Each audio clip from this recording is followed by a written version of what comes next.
Folks, Black Star Network is here. Oh, no punches! I'm real revolutionary right now. Support this man, Black Media. He makes sure that our stories are told.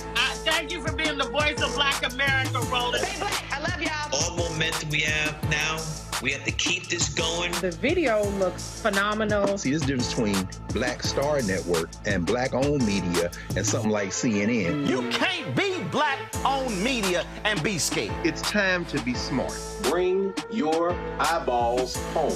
You dig?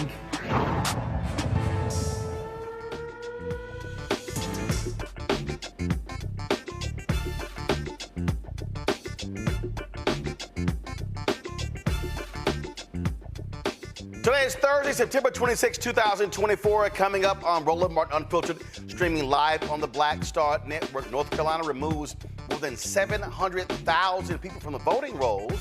We'll explain exactly what is going on in the Tar Heel state. Also, a shocking report that shows Democrats barely spending any money in the last 2 weeks on digital media targeting African Americans. What the hell is going on with the millions of dollars being raised by Democratic PACs and why they're not spending money on Black people?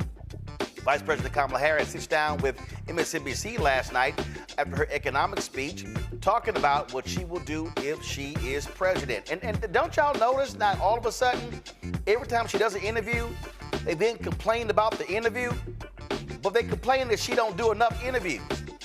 This is why she should ignore mainstream media. Folks, in New York, Mayor Eric Adams makes history, becoming the first New York City mayor ever criminally indicted. And that's saying a whole lot. A lot of the corrupt mayors in New York City's history. It's time to bring the funk. I'm Roland Martin Unfiltered. On the Black Star Network, let's go. He's got it. Whatever the miss, he's on it. Whatever it is, he's got the scoop, the fact, the find. And when it breaks, he's right on time and it's rolling. Best believe he's knowing.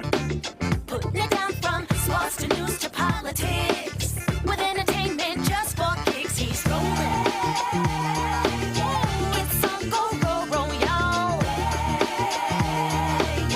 It's Roland Martin, yeah. Rolling with Roland now. He's funk, he's fresh, he's real, the best, you know he's Roland Martin now.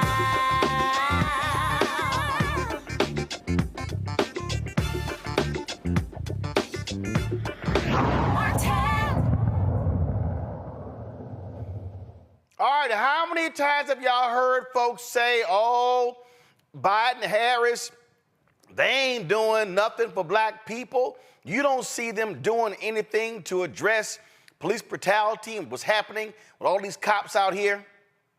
Now, I done told y'all that's a flat-out lie on many occasions. The Department of Justice under Biden, Harris has been the most aggressive civil rights division since Robert Kennedy was Attorney General. Today, the DOJ announced what has been taking place, the blatant racism taking place in Lexington, Mississippi. Folks, their findings show that the Lexington, Mississippi Police Department had a pattern of using excessive force, unlawfully jailing people, discriminating against Black people. This follows, of course, where their officers were busted and went to prison for brutalizing African Americans. Assistant Attorney General Kristen Clarke, who heads the Civil Rights Division, details the investigation's results during a Zoom call today with news media. Watch this. We are here today to announce the findings from our pattern or practice investigation into the city of Lexington, Mississippi, and the Lexington Police Department. We find reasonable cause to believe that the Lexington Police Department and the city of Lexington engage in a pattern or practice of conduct that violates the First, Fourth, and 14th Amendments of the Constitution, the Safe Streets Act, and Title VI of the Civil Rights Act of 1964. Specifically, we find that the Lexington police use excessive force, unlawfully stop, search, and arrest people, including by jailing people on illegal, quote, investigative holds, end quote, unlawfully jail people without affording prompt access to court, violate the rights of people engaged in free speech and expression, including by retaliating against critics of the police, and unlawfully discriminate against Black people.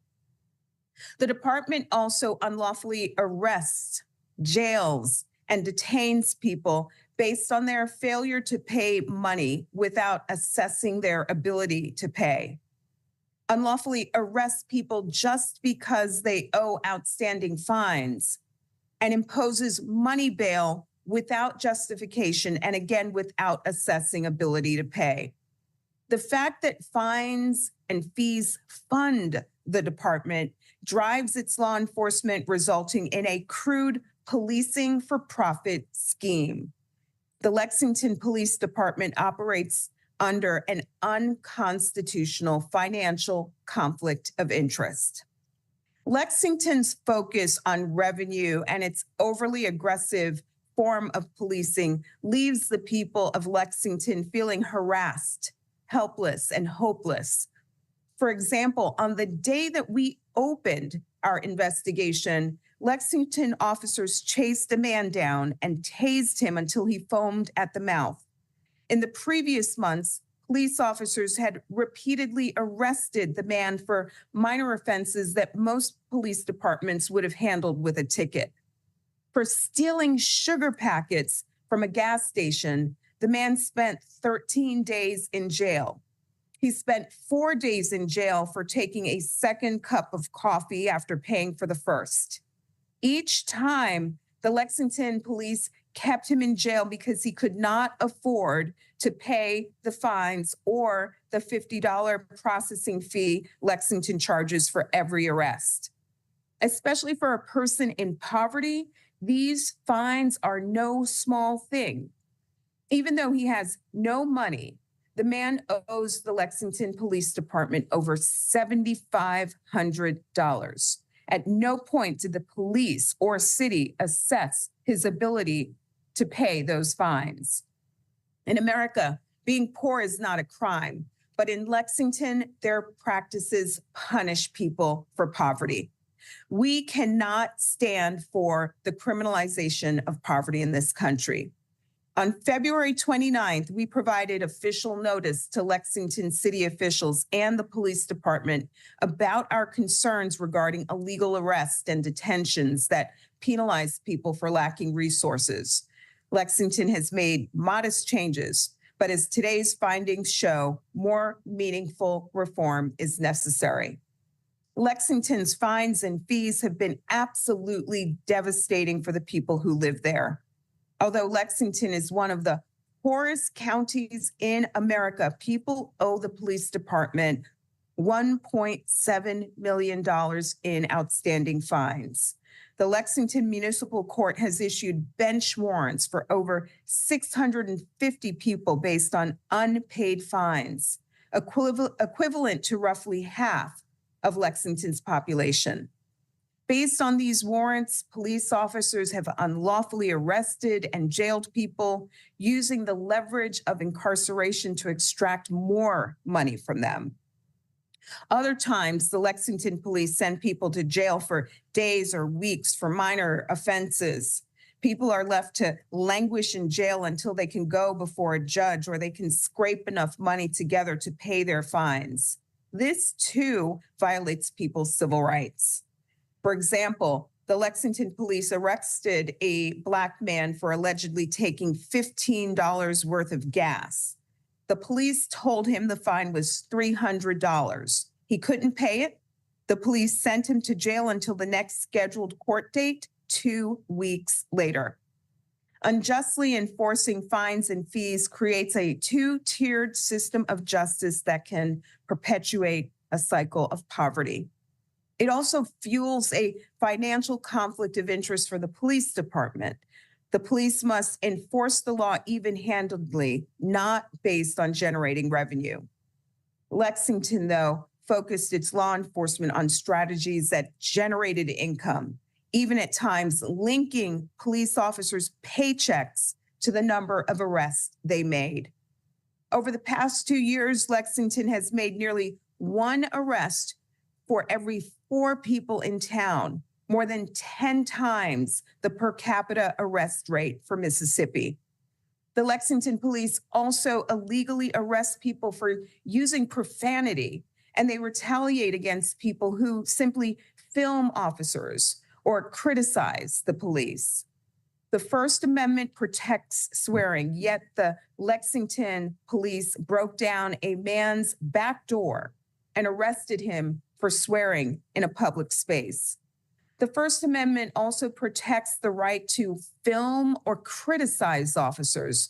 But when a man filmed officers approaching his suicidal brother with their guns raised, a police officer batted the man's phone out of his hand, pushed him to the ground, and arrested him. While making arrests, the Lexington police frequently use excessive force. We found instances in which officers used a taser like a cattle prod to punish people or to make them comply more quickly with officers' orders. For example, officers used a taser to shock a Black man 18 times until he was covered in his own vomit and unable to speak or talk. Officers punch, hit, or kick people who are unarmed and handcuffed. One officer kicked a Black man in the groin so hard that he wet himself. Another used his gun to repeatedly hit a Black man already in handcuffs. Another officer knocked an elderly Black man unconscious. Nor are children spared from attack. An officer grabbed a Black child by the neck and shoved him into a patrol car, banging the child's head against the door frame. Black people bear the brunt of the Lexington Police Department's illegal conduct. Lexington's former police chief, Sam Dobbins, who regularly spoke disrespectfully to Black men, set in motion the aggressive enforcement of low-level violations. Dobbins left the department when recordings of him using racial slurs were released. Officials told us that with Dobbins gone, so too was the problem. We found, however, that the discriminatory practices he initiated continue unabated. We also found that Lexington officers frequently tase, punch, and beat Black people without justification, while we identified no such use of force on white people. Low-level traffic violations that resulted in arrest for Black people yielded only warnings or citations for white people. The result, 98% of people arrested for traffic offenses are Black. This pattern of racial discrimination not only violates the law, it also erodes the community's trust in law enforcement, the judicial system, and the government more broadly. According to the Bureau of Justice statistics, half of America's police departments have 10 officers or fewer. Every person in the United States enjoys certain fundamental rights, regardless of the size of their town, the contents of their bank account, or the color of their skin. Residents of rural and underserved communities have the same rights and deserve the same protections as people who live in major cities. The Justice Department is committed to providing that protection. Police misconduct in smaller communities may not always garner national attention, but rest assured the Justice Department is watching. No city, no town, no law enforcement agency is too large or too small to evade our efforts to safeguard the constitutional rights that every American enjoys. Small and mid-sized police departments must not be allowed to violate people's civil rights with impunity. Lexington is a small rural community, but its police department has had a heavy hand in people's lives, wreaking havoc through use of excessive force, discriminatory policing, retaliation, and more. For too long, the department has been playing by its own rules and operating with impunity. It's time for this to end. To the people of Lexington, I want you to know that we heard you, we listened to your testimonies, and we thank you for having the courage to speak up.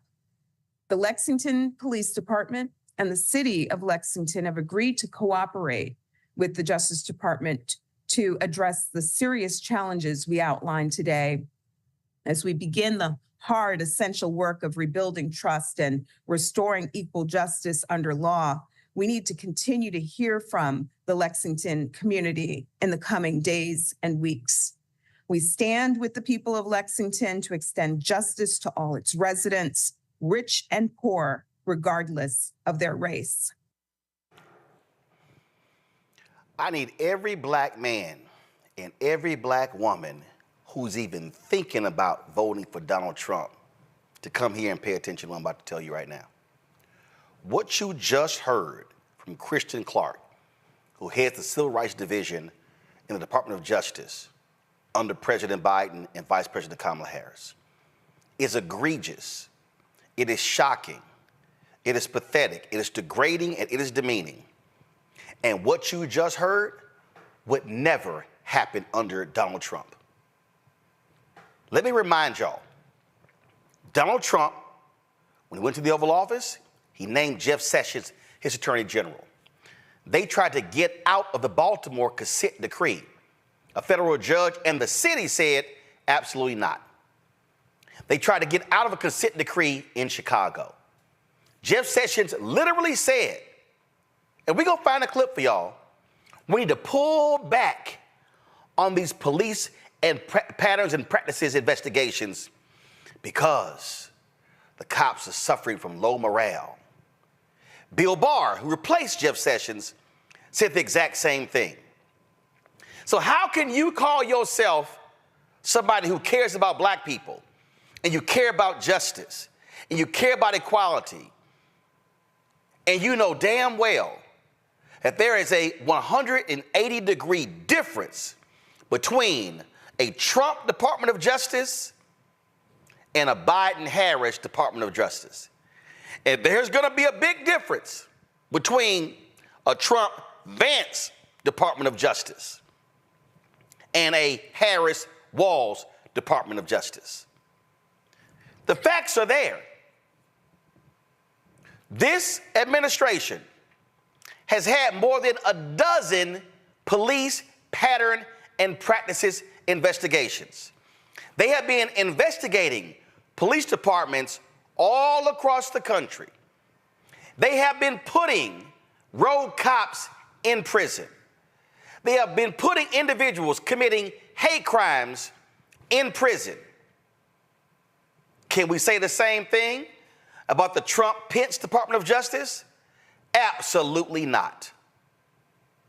I am not confused by any of this. And there is no way in hell any self-respecting black man or black woman or any person of conscience will be willing to vote for a thug like Donald Trump and J.D. Vance, knowing full well that they would never pick someone like Kristen Clarke to run the Civil Rights Division. That they don't care about people who are being beaten and humiliated. You heard her detail cops arresting people who swore at them knowing full well that's not against the law. Arresting people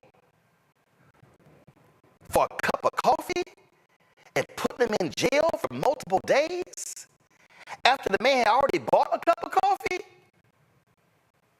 If you want to see the biggest example of a difference between a president, a Democratic president, and a Republican president, all you got to do is look at the Civil Rights Division of the Department of Justice.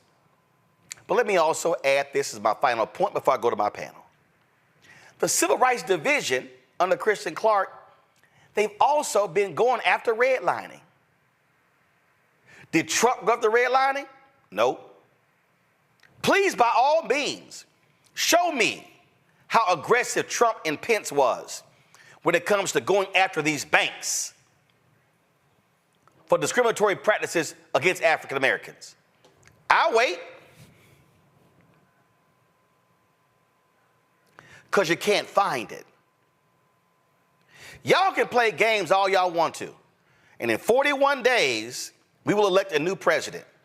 And I'm telling you right now, there's no way in the world I will consider voting for anybody who wants to give cops 100% immunity. I would never vote for somebody who wants to say to the cops, do as you wish. Whatever you want to do, knock some heads if you want to. And you just heard how this small police force in Lexington, Mississippi, and this ain't just Lexington, Mississippi.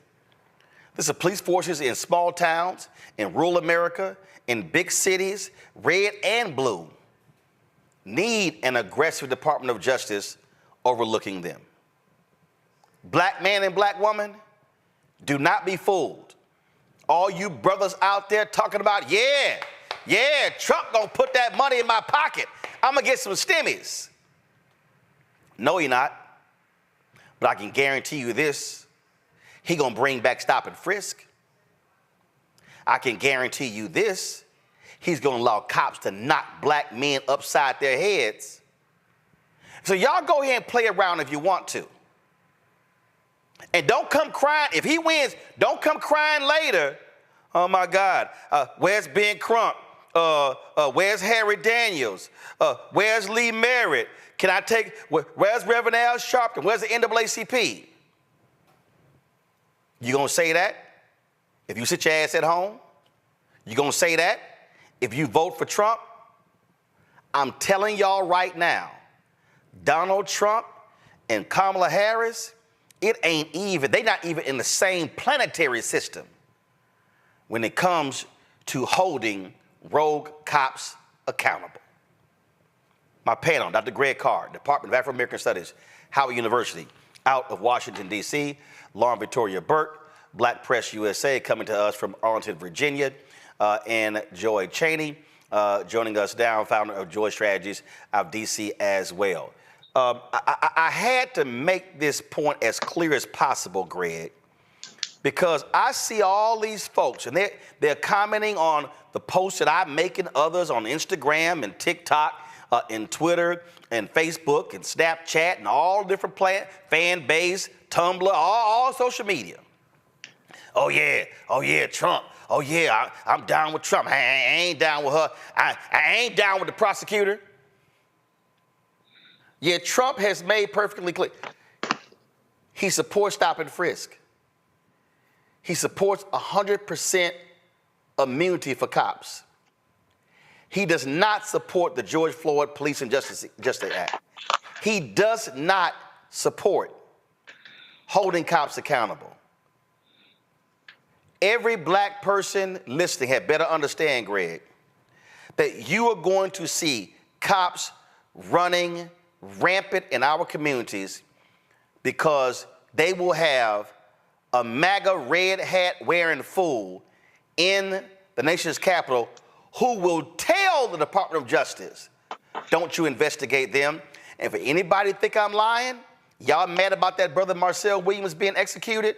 Well, that same Republican governor in Missouri said he's going to pardon a cop who was found guilty of crimes in Kansas City.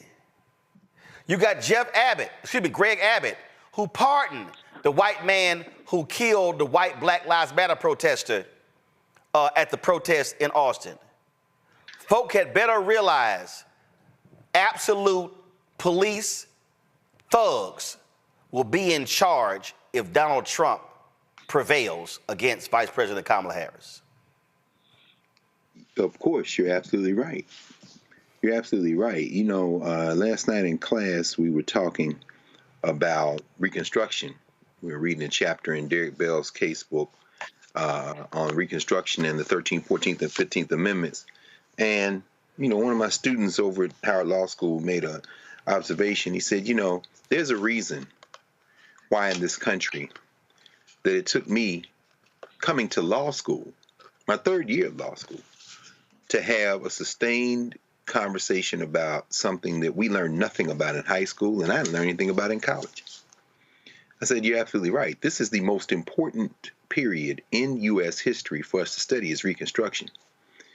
And as you've talked about many times, Roland, what comes immediately after Reconstruction in this country is what the white boys, what the crackers called the redemption movement, the white lash movement, what Rayford Logan, historian, called the nadir, the dark period for African people, requiring us to undertake a second Reconstruction to make those Civil War amendments stand up, 13th, 14th, and 15th Amendments, in the 1950s and 60s.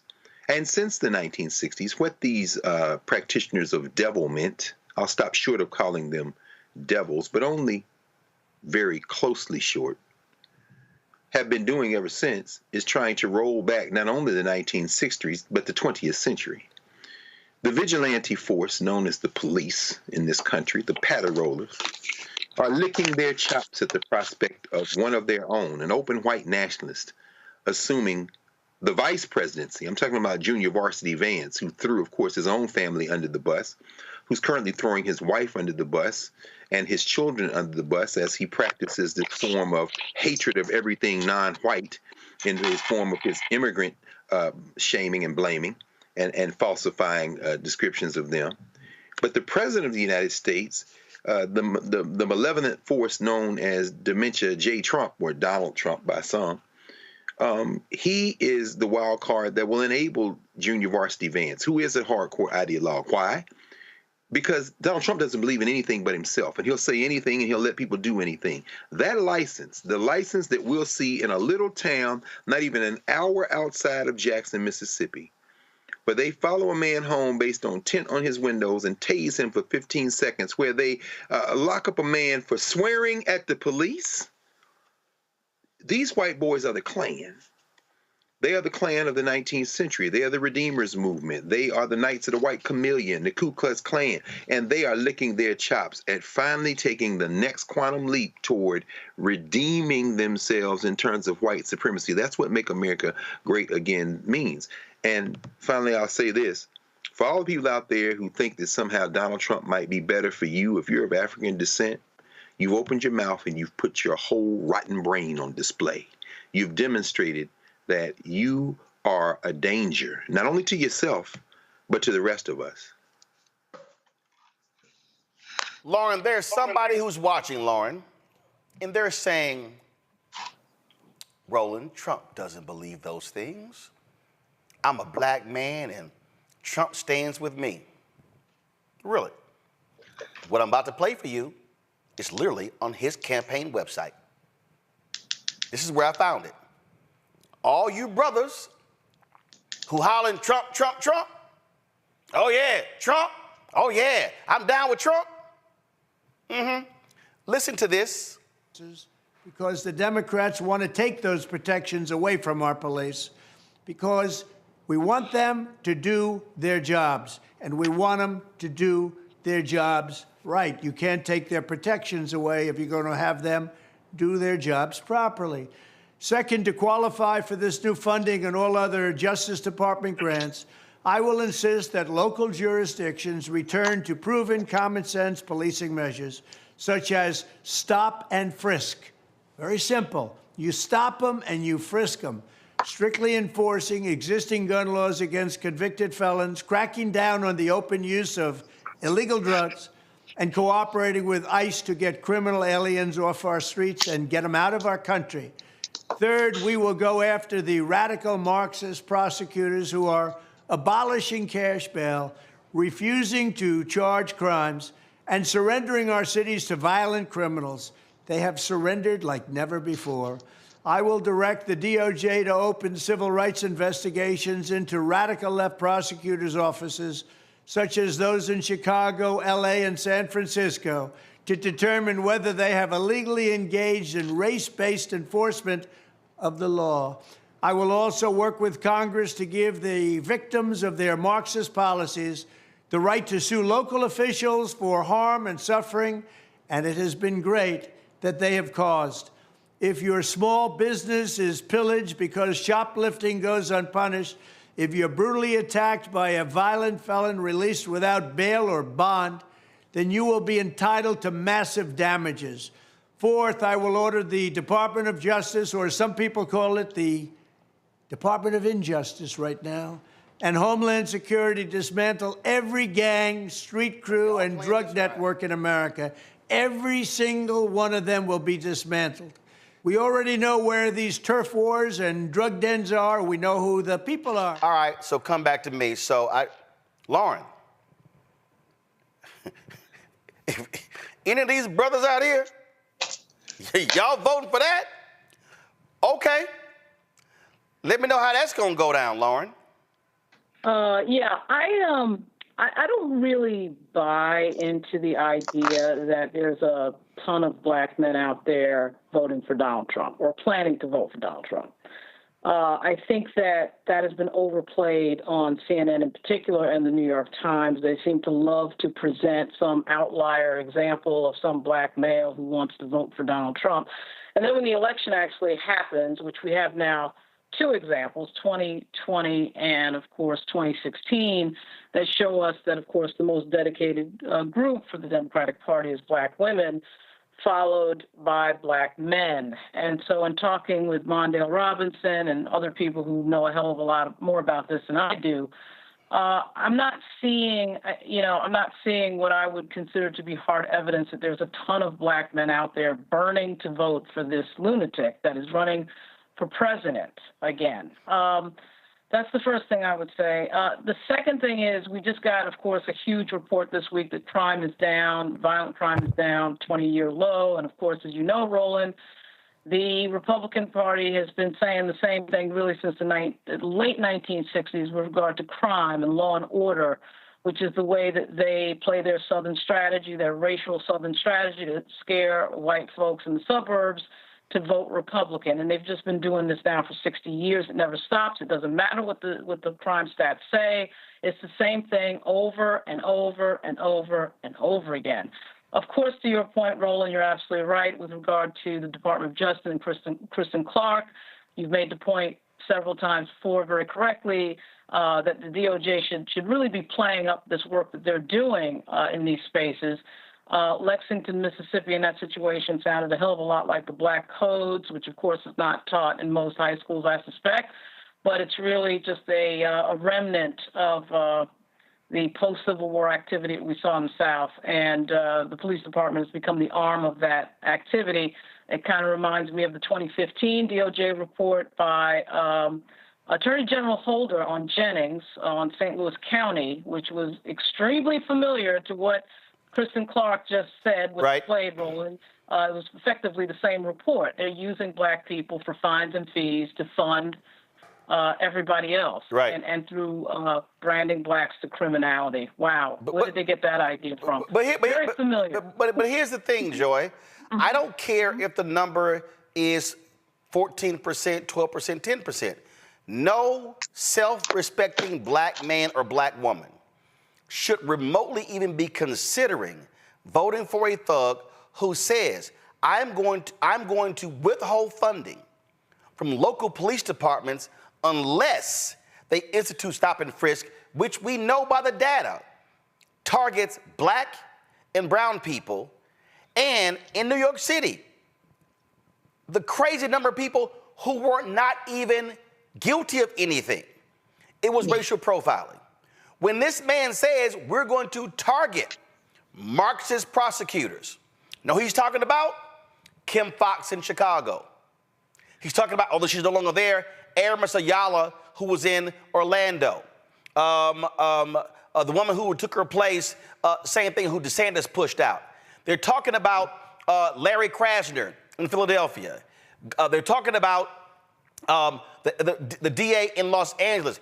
They're talking about every place, places in Virginia, places in New York City.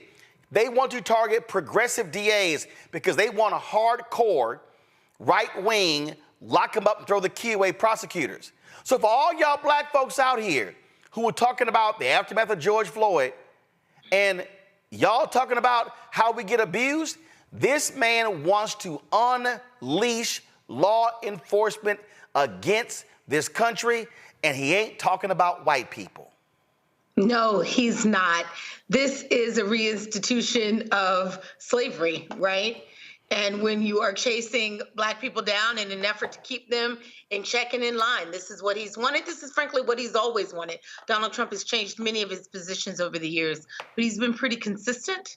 When you look at how he treated Central Park 5, some of the other positions he has taken, this person is not someone who cares about the average rank and file person who may come in contact with the justice system. In fact, he wants to unleash the justice system on all of those people, and in particular on Black and brown people. And poor whites, he'll get you too. He will get you too, because all of the things that would deny you bail, all of the things that would impose economic crimes on you, would also, on Black people, would also apply to you if you don't have the money to pay. So this is not anyone who is concerned about the rights of those within the criminal justice system who are interested in criminal justice reform. This is not anyone that you would want to put in. He's about celebrity, right? And he's about tricking you and thinking that you are not paying attention. And so, that's what this is about. And let me tell you, it's also a reminder of how important it is to have the right person in the Oval Office so that you can have the right person at all of the agencies across the country. Yes. You've said it before, Kristen Clarke is a national treasure. She has single-handedly sought justice for communities of color who have been abused. And let me tell you, if you are a community who is being abused out there by your police department, she has avenues for you to alert the Justice Department so that they can look into it. This is a person committed to justice. Again, for everybody to understand, the president appoints the attorney general. The attorney general picks his or her team, and so who heads the Civil Rights Division, who heads the SEC, who heads, we could go on and on and on. So don't think for a second, folks, that who you vote for the presidency doesn't matter. That's who heads the EPA, Health and Human Services, the Pentagon. We can go on and on and on. So I'm going to say it again. No self-respecting Black man or Black woman should even remotely be thinking about voting for Donald Trump when that man plans to unleash law enforcement against Black people in this country. And let me be real clear. I know some of y'all are saying, oh yeah, well, put the thugs in jail. 90% of those people who were going through stop and frisk, they were innocent. Oh, let me go ahead and add this. Let me say this right here. Black men, I've been seeing a whole bunch of y'all tweeting about the execution in Missouri. I've been seeing a lot of y'all tweeting about Kamala Harris. She ain't say a word when that Black man being put to death. Y'all overlooked the fact that it was a Democratic DA who wanted the man taken off of death row. Y'all forget that it was a Republican Attorney General who stopped him, a Republican governor who stopped him, a Republican state Supreme Court who said move forward with the execution, a Republican U.S. Supreme Court that moved forward. But you may be asking, well, Roland, why are you bringing up executions and Donald Trump? Now, y'all remember, this was the ad that he took out right here. Now, first of all, no, this is Yusef Salaam's response, but I need y'all to remember, this is Yusef Salaam responding to Donald Trump. Donald Trump wanted to kill the Central Park 5. He said the death penalty, they deserve the death penalty. Okay, why am I bringing that up? Donald Trump lost in 2020. Y'all know what he did? He told Bill Barr, who could we execute? Again, I want all y'all brothers. I've been seeing y'all tweets. I've been seeing y'all posting. I want all y'all brothers who've been talking all that trash. I want y'all to answer this for me.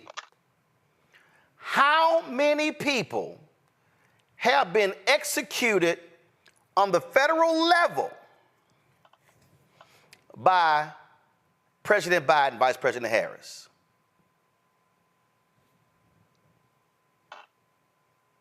Zero. I want all y'all brothers and some of y'all sisters. I've been seeing some of y'all tweets too, especially y'all FBA ADOS folk. How many federal executions took place under President Barack Obama? Zero. Now, I want all of y'all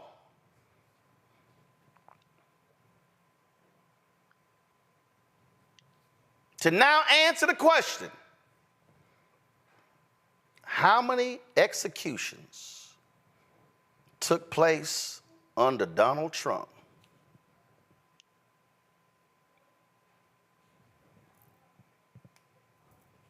$13. Anthony, go to my iPad. This is a Rolling Stone article. Trump's killing spree, the inside story of his race to execute every prisoner he could. Look at this right here. Black man and black woman, before 2020, there had been 3 federal executions in 60 years. Then Trump put 13 people to death in 6 months.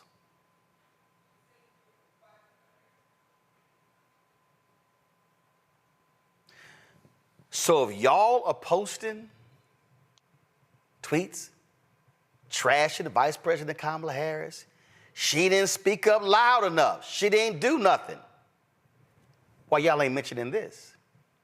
Well, why are y'all not mentioning that after he lost, he was racing to kill people? He literally told Bill Barr, let's take him out. Let's go. Lead paragraph, Rolling Stone.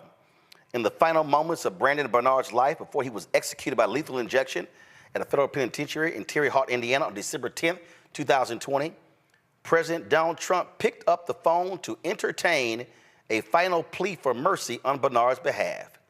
The call was not with Bernard's family or his attorneys, nor was it with representatives with Bernard's family, nor was it representatives from the Justice Department's Pardon Attorney Office, who had recommended just days earlier that Trump spare Bernard's life.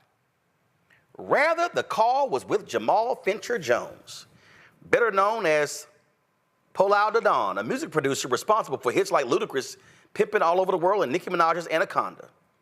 Jones didn't know Bernard, but he had publicly endorsed Trump for re-election, and that, Bernard's advocates had correctly suspected, gave him the best chance of getting the president's ear. Trump took the call, but unfortunately for Bernard, it was too late. The president had days earlier spoken with the family of the victims in Bernard's case, a young couple who had been kidnapped and killed, and promised them the execution would go forward. I'm sorry, he told Jones, I can't do it. I'm gonna scroll back up. Representatives from the Justice Department's Pardon Attorney Office had recommended just days earlier that Trump spare Bernard's life. So for every single one of you brothers and sisters who wants to criticize Biden and Harris for the state execution in Missouri, there have been 0 federal executions under Biden-Harris. There were 0 federal executions under Obama-Biden. There were 13 by Donald Trump in 6 months. And before I go to break, I'm just going to leave y'all with this right here. Before 2020, there had been 3 federal executions in 60 years. Then Trump put 13 people to death in 6 months. Now you tell me, who should be the 47th president of the United States? Trump or Harris? That ain't even a contest. It's absolutely Vice President Kamala Harris. I'll be right back. I'm Roland Martin Unfiltered on the Black Star Network.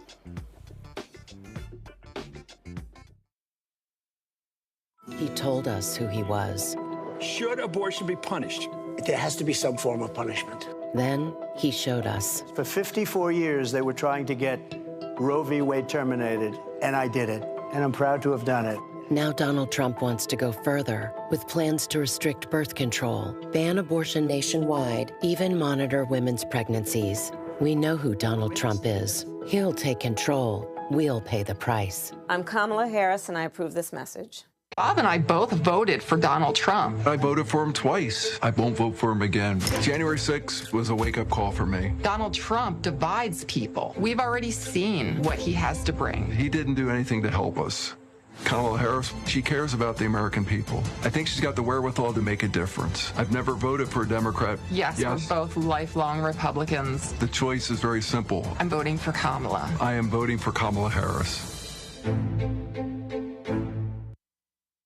In 2016, Donald Trump said he would choose only the best people to work in his White House. Now those people have a warning for America. Trump is not fit to be president again. Here's his vice president. Anyone who puts themselves over the Constitution should never be president of the United States. It should come as no surprise that I will not be endorsing Donald Trump this year. His defense secretary. Do you think Trump can be trusted with the nation's secrets ever again? No. I mean, it's just irresponsible action that places our service members at risk, places our nation's security at risk. His national security advisor. Donald Trump will cause a lot of damage.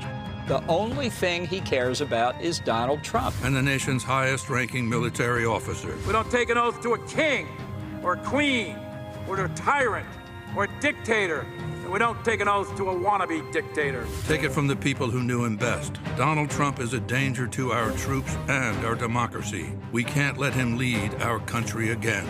I'm Kamala Harris, and I approve this message. IVF is a miracle for us because it allowed us to have our family. After having my daughter, I wanted more children, but my embryo transfer was canceled 8 days before the procedure.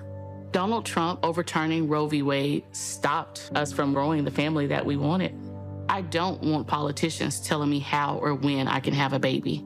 We need a president that will protect our rights, and that's Kamala Harris. I'm Kamala Harris, and I approve this message. Here's a 78-year-old billionaire who has not stopped whining about his problems. Oh, she had a big crowd. Oh, the crowd. This weird obsession with crowd sizes. It just goes on and on and on.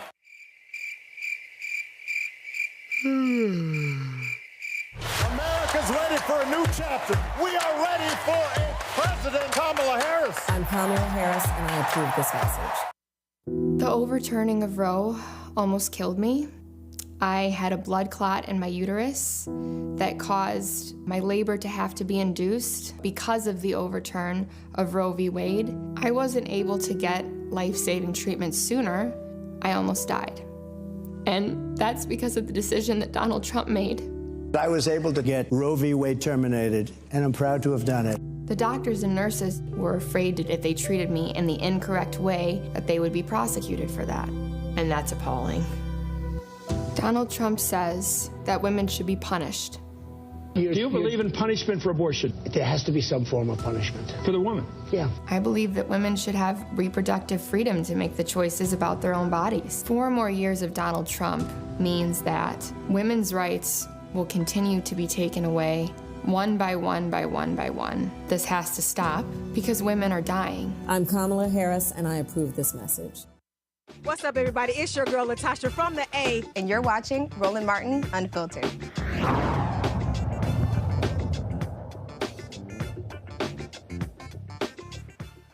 In the last 20 months, North Carolina State Board of Elections removed hundreds of thousands of registered voters. 747,000 people have been stripped from the rolls.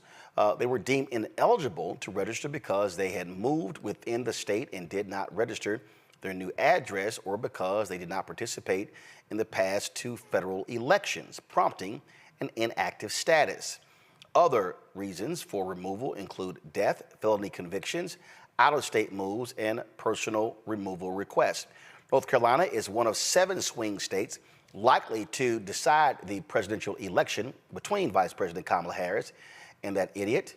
Only one Democrat this century, former President Barack Obama in 2008, has won North Carolina in the presidential contest, but he did so by 14,100 votes in 2008.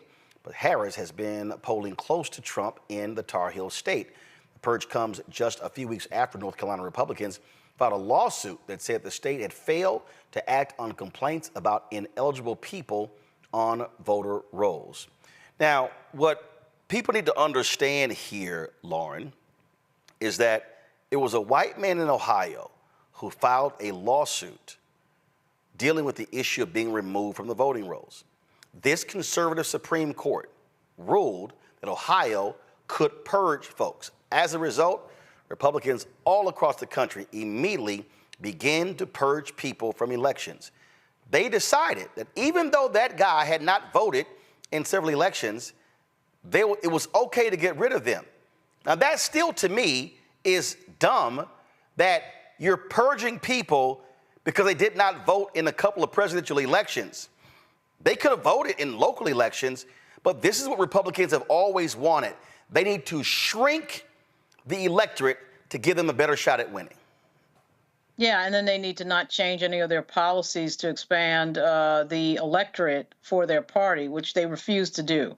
For some reason, they always refuse to expand their ideas or their policy ideas to get more people under the tent of, of their party. So, it's a strategy, of course, of shrinking the electorate joined with never changing anything policy-wise. And really, with the MAGA Republicans, they're floating into a zone here of really not having any policies. They just have this sort of strongman, dictatorial style of their MAGA leader, Donald Trump, sort of standing there, not really talking in any policy detail. So it's even worse than that. But this is a interesting and crazy strategy that is actually going to work probably for North Carolina and probably Georgia as well. And you can see in Georgia, they're going even further into other strategies that have to do with decreasing the voter roll. So it really requires everybody to turn out. There is a push in the country to make sure that people are checking their registration. So with early voting in particular, that's a big advantage because you have time to check your registration. You're not waiting for November 5, 40 days from now to see if you're on the rolls. But it's an unfortunate new strategy on the Republican side. See, Joy, the reason I wanted people to understand that lawsuit, again, it was a white man in Ohio, and Republicans, boy, they wanted the Supreme Court to allow them to remove folks from the rolls who have not voted, and they have been using that from Florida and Texas and North Carolina. I mean, you could go on and on and on, the places where they have been using that, because if they have openly stated, if we shrink the voting rolls, if we get rid of ballot drop boxes, if we require voter ID. I mean, I'll never forget, in 2012, a leading Republican legislator in Pennsylvania stood up and publicly said, Mitt Romney is going to win Pennsylvania because of voter ID. That's right. That's right. And by the way, these are not new strategies. These are iterations, modern iterations of the same old Jim Crow strategies. Any attempt to keep you from voting. And then, what is new then, now they're adding it such that even when you vote, even if you win, if you don't win about big enough margins, they might try to undo the election or not see electors. So these folks are committed. But here's what we do. I don't want us to focus. The lawyers are going to take care of these things. We have to talk about them, but I want you to focus on what you have to do. As we already said, you got to check your registration. You cannot wait until election day to vote. I know somebody, I like to vote on election day. It's about what you like. It's about getting out in front and making sure that no one can rob you of your vote. So vote early. Bring other people to vote early. Check your name on the roll if you are a woman and you have a hyphenated name, or if you've recently changed your name, if you've recently moved, anything. Check your registration status. Make sure you have everything that you need and bring your ID to the polls even if you don't have to. You want to take every redundancy to make sure that you can vote. They are taking every redundancy to make sure that your vote won't matter. So you have to do your part because margins will matter. And we need to flood the system with voting in higher numbers so we can undo what they have planned. That is what is critical right now. So yes, not surprised, but we can outsmart them. So, Greg, I want to talk about this as well. Go to my iPad. Ari Berman posted this tweet, and this is sort of tied to it. Trump won 53% of the vote in Ohio, but the GOP controls 67% of seats in the state house and 79% in the state senate. This November, Ohio voters can pass ballot initiative to finally end gerrymandering, direct democracy, key tool to fight rigged legislatures and protect key rights. Now, we saw in Wisconsin, when Democrats got the 4th seat on the state Supreme Court, how they attacked gerrymandering as well. And so these ballot initiatives are so important because Republicans have been fighting it. And the reason they're doing a ballot initiative there, the voters had already voted on this, and the legislature in Ohio totally ignored them. Same thing happened in Michigan. They were like, nah, you can't do it. And Republicans are ignoring the will of the people in Utah. So even when you use democracy, they're like, yeah, we don't care. We still got the power. Absolutely. I echo everything that Lauren and Joy have said. And Joy, has said it. I mean, they're committed. These white nationalists know that it's the end of their funky dream. We're going to break their backs. The only question is when. It'd be better to break their backs politically this election cycle. And I think our early voting starts in North Carolina next month, October, 17th through the 2nd of November. You got to check your voter registration. And yeah, I'm a person who votes on the day. I'm in Maryland, but I have since I was 18 years old. But this year I'm voting early because there is no state that's safe in this funky settler state, in this funky settler colony called United States. There's no state that's safe. Not as has been reported by Greg Palast. He's got a new documentary out. These vote stealers, these vote attackers, these vote Nazis are out trying to knock everybody off the roll. I've been checking my registration, and I keep checking it until the day for early voting, and I'm going to vote. Not on the day, not on election day. In fact, wouldn't it be nice if we made November the 5th irrelevant? And when the hillbillies show up to try to mess with people as they stand in line, they find out they're the only ones in the line. Why? Because we all voted early. It's important to understand, and as you just you've talked to this guy before, and we've had him actually on the Black Table to discuss his book Laboratories of Autocracy.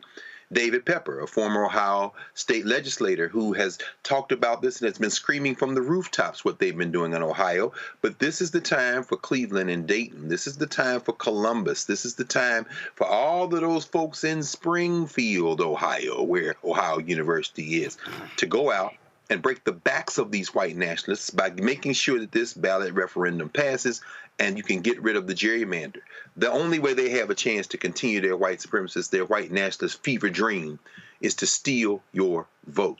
750,000 people knocked off the roll in North Carolina, 10% of the voting population knocked off the roll, an average of 1,200 voters a day, every day from the start of 2023 through August of this year in the funky state of North Carolina.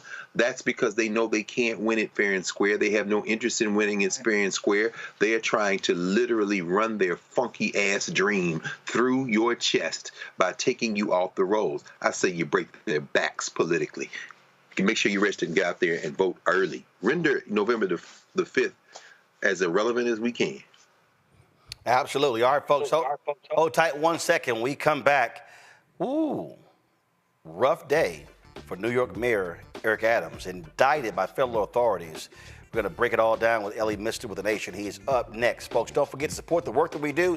Join our Bring the Funk fan club. Our goal is to get 20,000 of our fans on average every year contributing at least $50. That's $4.19 a month, 13 cents a day. We don't have millionaires and billionaires and foundations and major advertisers pouring money into us.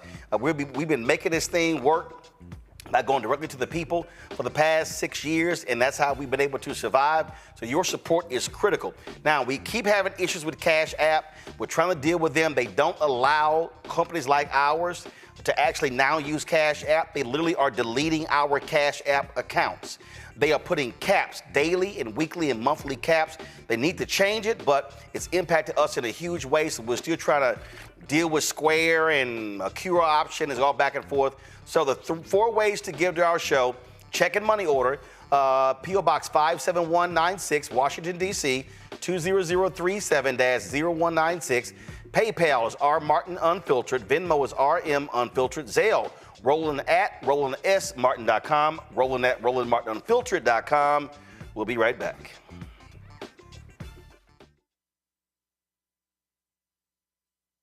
He told us who he was. Should abortion be punished?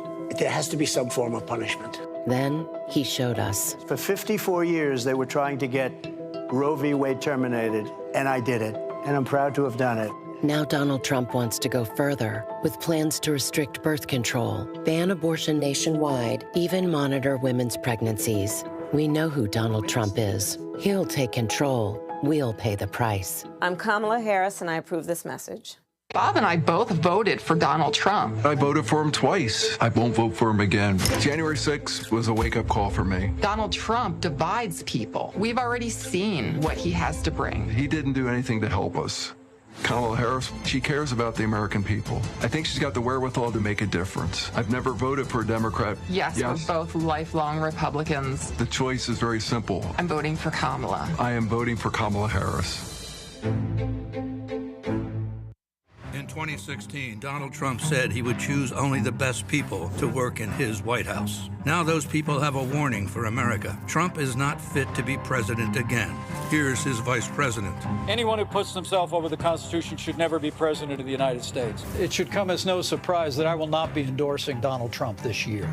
His defense secretary. Do you think Trump can be trusted with the nation's secrets ever again? No. I mean, it's just irresponsible action that places our service members at risk, places our nation's security at risk. His national security advisor. Donald Trump will cause a lot of damage. The only thing he cares about is Donald Trump. And the nation's highest-ranking military officer. We don't take an oath to a king or a queen or to a tyrant or a dictator. And we don't take an oath to a wannabe dictator. Take it from the people who knew him best. Donald Trump is a danger to our troops and our democracy. We can't let him lead our country again. I'm Kamala Harris, and I approve this message. IVF is a miracle for us because it allowed us to have our family. After having my daughter, I wanted more children, but my embryo transfer was canceled 8 days before the procedure. Donald Trump overturning Roe v. Wade stopped us from growing the family that we wanted. I don't want politicians telling me how or when I can have a baby. We need a president that will protect our rights, and that's Kamala Harris. I'm Kamala Harris, and I approve this message. Here's a 78-year-old billionaire who has not stopped whining about his problems. Oh, she had a big crowd. Oh, the crowd. This weird obsession with crowd sizes. It just goes on and on and on.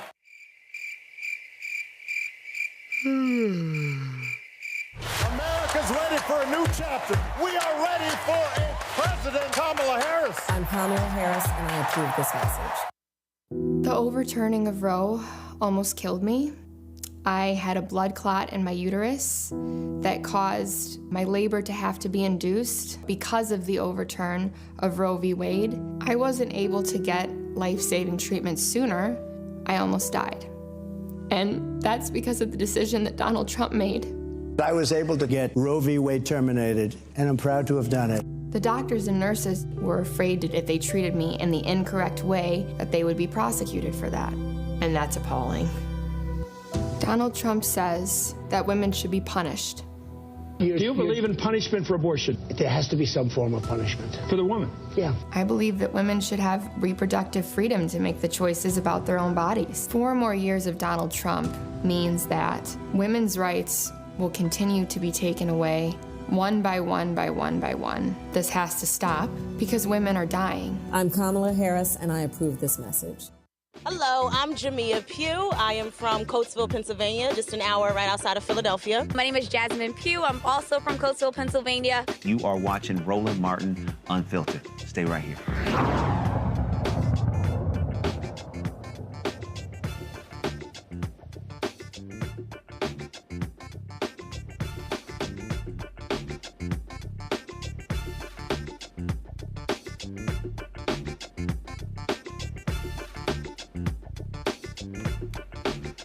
New York City Mayor Eric Adams becomes the first mayor in history to be criminally indicted. Today, the federal authorities unsealed the indictment against the first-term mayor.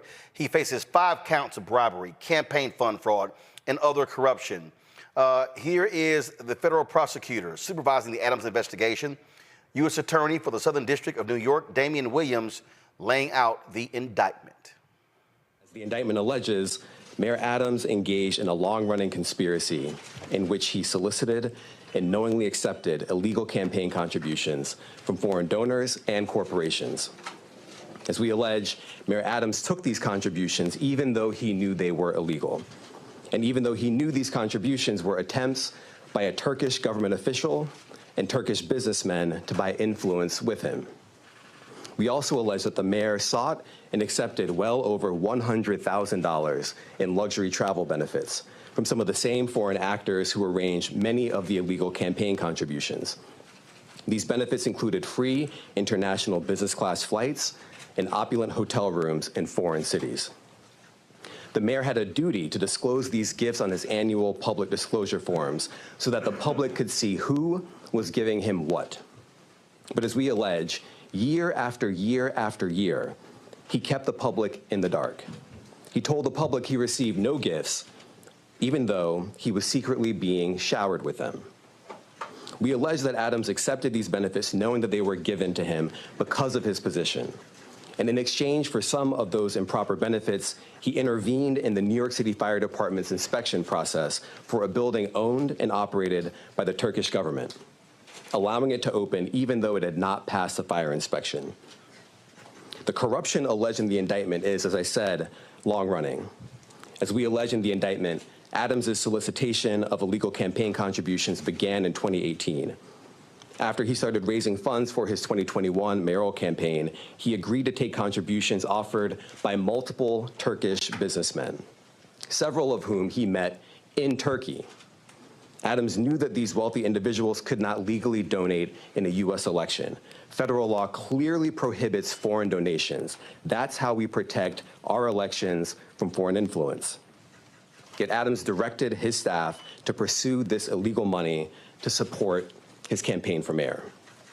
And as we allege, Adams continued to pursue foreign money in secret well into 2021. And it didn't stop with his first campaign for mayor. As we allege, in 2023, the mayor rekindled these corrupt relationships, seeking more illegal campaign contributions from some of the same foreign sources to support his re-election campaign. Adams also took contributions that broke other laws. As we allege, he sought contributions from businessmen far in excess of what the law allowed. He also allegedly sought contributions from corporations, which are not allowed to contribute at all in New York City elections. Many of those illegal corporate contributions were organized by the same people who organized the illegal foreign contributions. And Adams allegedly disguised them all in the same way by accepting the money through so-called straw donors. A straw donor contributes someone else's money, hiding the money's illegal source, such as a foreign businessman, a corporation, or a wealthy New Yorker who has already contributed the maximum amount allowed. And as we allege, Adams circumvented all of these laws, taking contributions from exactly the sources the law prohibits, all to benefit his mayoral campaigns. Now, Adams responded to these charges last night. He dropped a 1-minute video, but he held a news conference today. Here's some of what he said. We are not surprised. We expected this. This is not surprising to us at all. The actions that have unfolded over the last 10 months, the leaks, the commentary, the demonizing, this did not surprise us that we reached this day. And I ask New Yorkers to wait to hear our defense before making any judgments. From here, my attorneys will take care of the case so I can take care of the city. My day-to-day will not change. I will continue to do the job for 8.3 million New Yorkers that I was elected to do. And the 300,000 plus employees of our city government will continue to do their jobs, because this is what we do as New Yorkers. It's an insult to the hardworking people of the city that anyone would say that they won't do their jobs while this case proceeds in the background. They are dedicated public servants, and I have been one of them for many years. And they're going to continue to do their job, moving the city forward every day. It's an unfortunate day, and it's a painful day. But inside of all of that, it's a day where we will finally reveal why for 10 months I have gone through this. And I look forward to defending myself and defending the people of this city as I've done throughout my entire professional career. Joining us right now is the justice correspondent for The Nation, Ellie Mistel. Ellie, glad to have you here. Ellie, one of the things that's interesting here is that Breonna Suggs, who of course worked in the campaign, when FBI agents showed up at her door, she frantically called Mayor Adams, and he was on his way to Washington, D.C. To participate in a White House event dealing with immigration.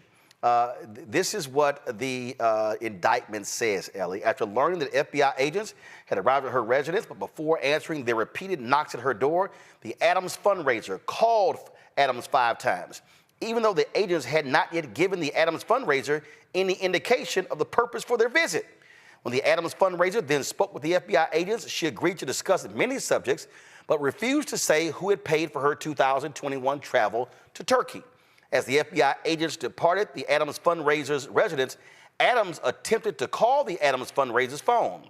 On the morning that the FBI agents executed this search, Adams had flown to Washington, D.C. for a publicized official meeting, but upon learning about the search, Adams canceled the meeting and immediately returned to New York City. Ellie, you've gone through this indictment. What do you make of it? Is Adams in some serious trouble?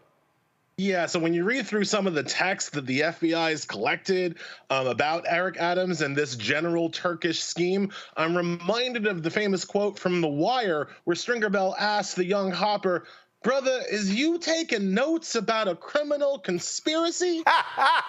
That's pretty much what Adams and his people did. They, I think, fell for the false gospel of deletion, right? The idea that you can text something out there, then delete it from your phone, and it's gone forever, and nobody will ever know. And that's just not the case. So one of the most things in the indictment is when an Adams staffer says to Adams, to be on the safe side, you should probably delete all of our communications about this Turkish travel deal. And Adams responded, "Always do," which is a text the FBI and the Southern District of New York have. So like that's scope. That's kind of the scope of how deeply in trouble Adams is. So, for folks, first of all, so you have encrypted apps out there, okay? You have WhatsApp, you have Signal, things along those lines. First of all, Ellie, there are many people who believe that the FBI has a back door to the WhatsApp, and so you think you delete it. There are other apps like Signal, like Wire, and some others that, look, you have the Russian guy, I think he's a Russian guy, I forgot where he's from, over Telegraph, and they arrested him, and he was like, okay, I'll turn over everything to y'all. So some of those apps, they ain't WhatsApp. So bottom line is, you thought you deleted the stuff, you didn't. And in fact, this is also what they picked up on June 22nd, 2018, the same day as the fundraising event just described. The Adams staffer and the promoter discussed by text message a possible trip by Adams to Turkey. The promoter stated in part, fundraising in Turkey is not legal, but I think I could raise money for your campaign off the record. The Adams staffer inquired, how will Adams declare that money here? The promoter responded, he won't declare it, or will make the donation through an American citizen in the U.S., a Turk. I'll give cash to him in Turkey, or I'll send it to an American. He will make a donation to you. The Adams staffer replied, I think he wouldn't get involved in such games. They might cause a big stink later on, but I'll ask anyways. The Adams staffer then asked, how much do you think would come from you? The promoter responded, max 100,000. The Adams staffer wrote, 100K? Do you have a chance to transfer that here? We can't do it while Eric is in Turkey. To which the promoter replied, let's think. After this conversation, the Adams staffer asked Adams whether the Adams staffer should pursue the unlawful foreign contributions offered by the promoter.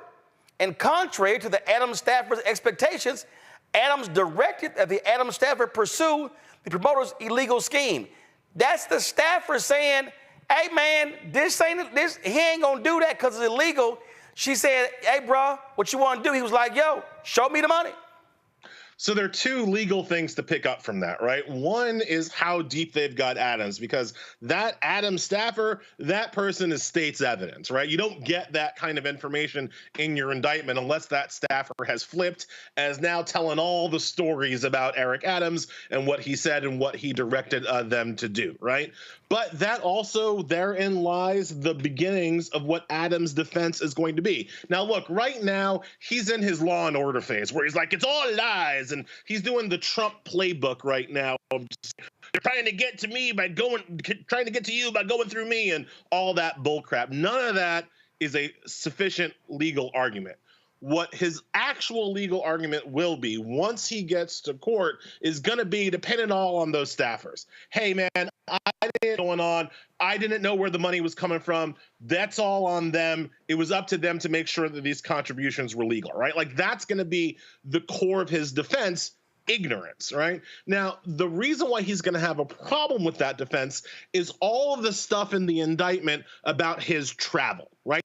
The stuff about his travel is important, is illegal, but it's critical in establishing his knowledge and complicity in the scheme, because there is various allegations about Adams essentially paying economy class tickets on Turkish Airways, yet get first class or business class seats on Turkish Airways all throughout the globe, not just to Turkey, where he says literally Istanbul is always the first stop, but to Sri Lanka, to France, to China. He's always flying Turkish Air, and he's always in first class or business class, despite never paying for a first class or bus ticket. It is going to be very hard for Eric Adams to stand up in front of a New York jury and say that while he paid for an economy class ticket, he didn't know he was flying first class, right? Because that's the kind of thing you know. You kind of notice if you're in first class and ain't paid for it, right? Like that's just common sense. So when they're able to establish that, that's going to make it very hard for him to then say he didn't know nothing about nobody, right? So I think that's how they're going to get him when they go to trial. But again, he's going to try to blame all on his staffers. This one here, this probably was a goodie right here, Ellie. On November 6, 2023, FBI agents executed a search warrant for the electronic devices used by Eric Adams, the defendant. Although Adams was carrying several electronic devices, including 2 cell phones, he was not carrying his personal cell phone, which is the device he used to communicate about the conduct described in this indictment. When Adams produced his personal cell phone the next day in response to a subpoena, it was, quote, locked. such that the device required a password to open. Adams claimed that after he learned about the investigation into his conduct, he changed the password on November 5th, 2024, and increased the complexity of his password from 4 digits to 6. Adams had done this, he claimed, to prevent members of his staff from inadvertently or intentionally deleting the contents of his phone because, according to Adams, he wished to preserve the contents of his phone due to the investigation. But Adams further claimed he had forgotten the password he had just set and thus was unable to provide the FBI with the password that would unlock the phone. Now, Ellie, here's the first thing. So you changed the password so your staff would not go in and delete stuff. First question, why would your staff go into your personal phone and delete stuff if you were doing stuff legally? The second question is, how the hell you reset the password and now your ass can't get into your personal phone because you can't remember the digits? What's interesting? I mean, I'm smelling something real fishy. What's interesting for me with all this, Roland, is that Adams used to be in law enforcement, right? He's a former cop. Right. So why does Adams think that law enforcement is stupid?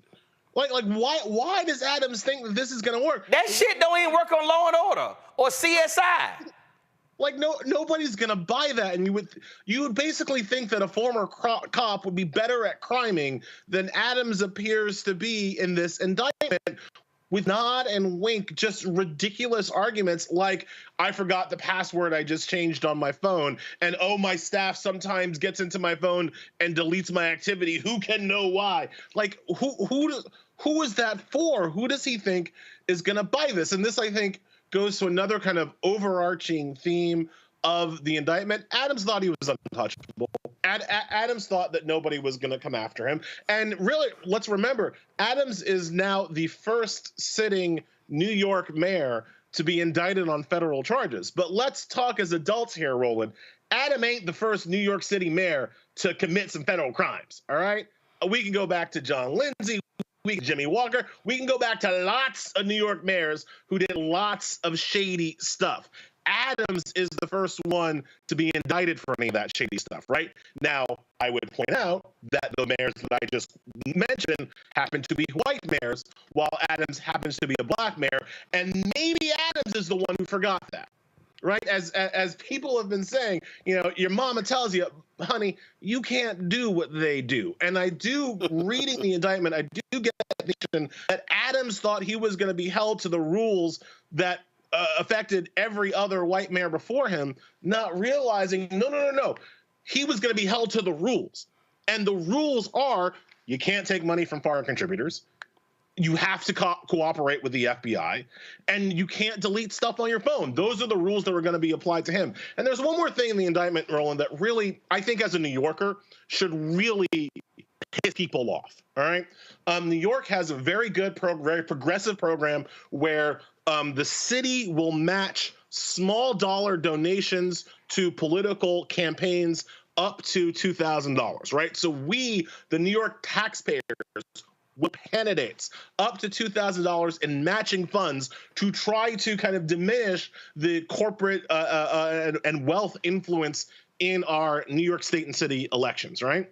Adams, for all of these shady contributions, for all of these foreign contributions, structured them so they would be available to receive those matching funds. So according to the indictment, even though Adams knew that he was $1,000 from a Turkish university, he was structuring those payments to be small enough that not only would he get the money that he wasn't allowed to take from Turkey, but that he would get public taxpayer matching funds for that money. And I think that just as a New Yorker, and that was about $10 million, right? Right, he got about $10 million of public money through that, and I think that as a New Yorker, that sticks in your craw, man. Like that's not okay. And so again, I think when you put it all together, you have the picture of a man who thought he was untouchable, who got touched today. Oh, he got touched, all right.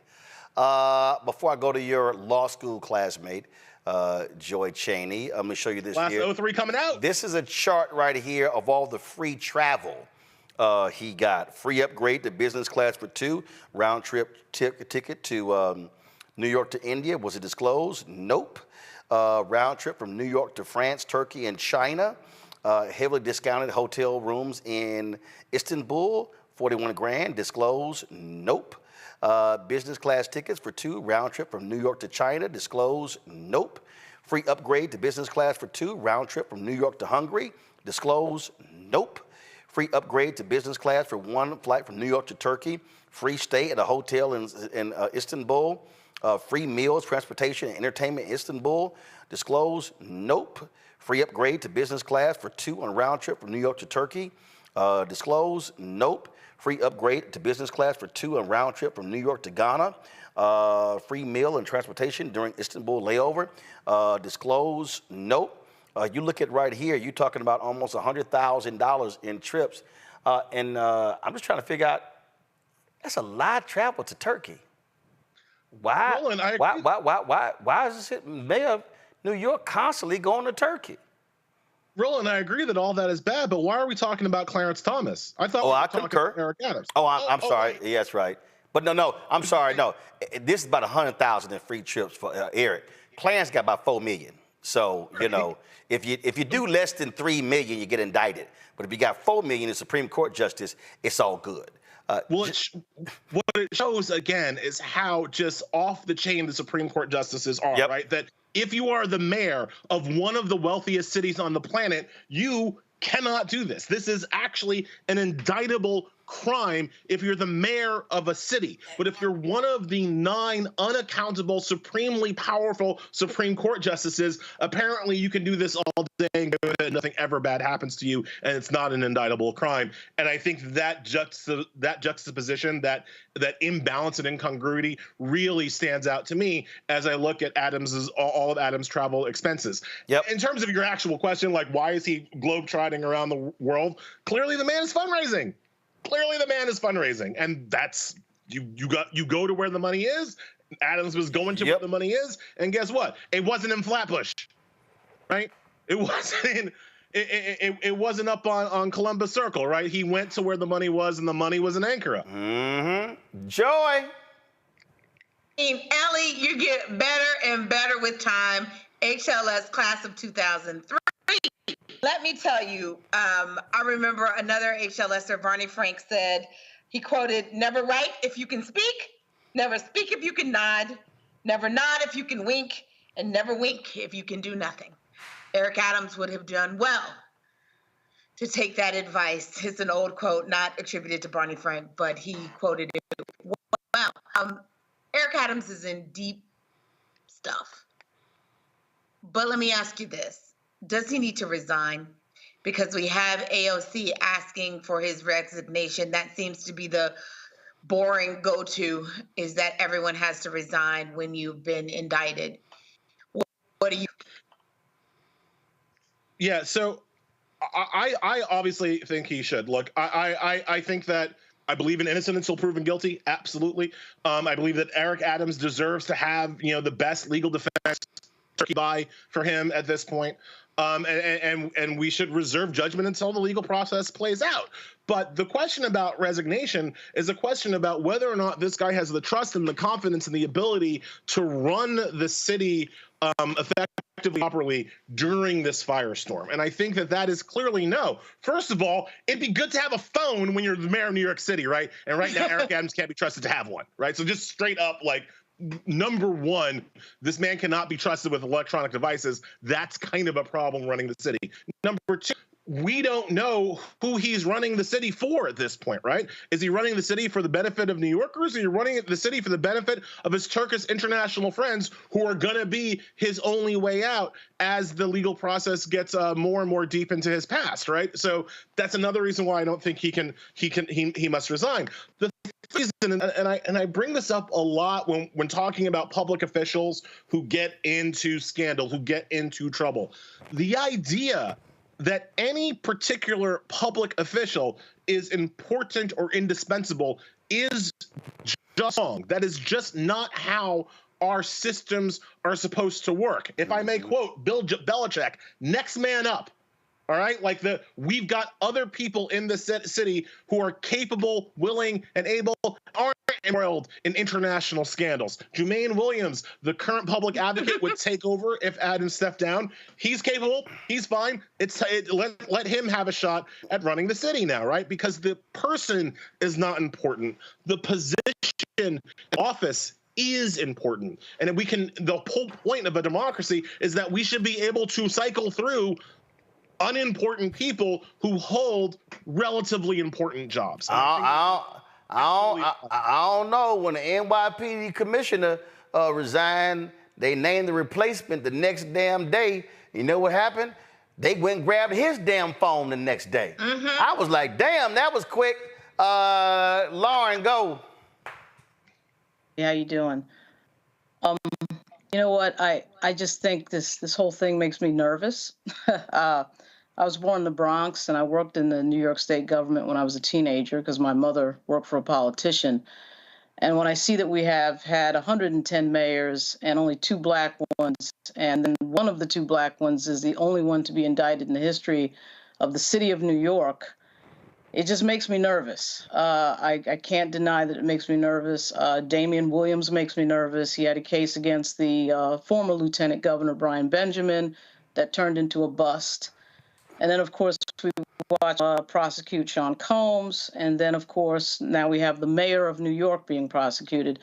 And even though I think that Sean Combs is a bad actor, and we know certain facts that are pretty obvious right now, certainly the video of him beating his girlfriend, et cetera, and so on.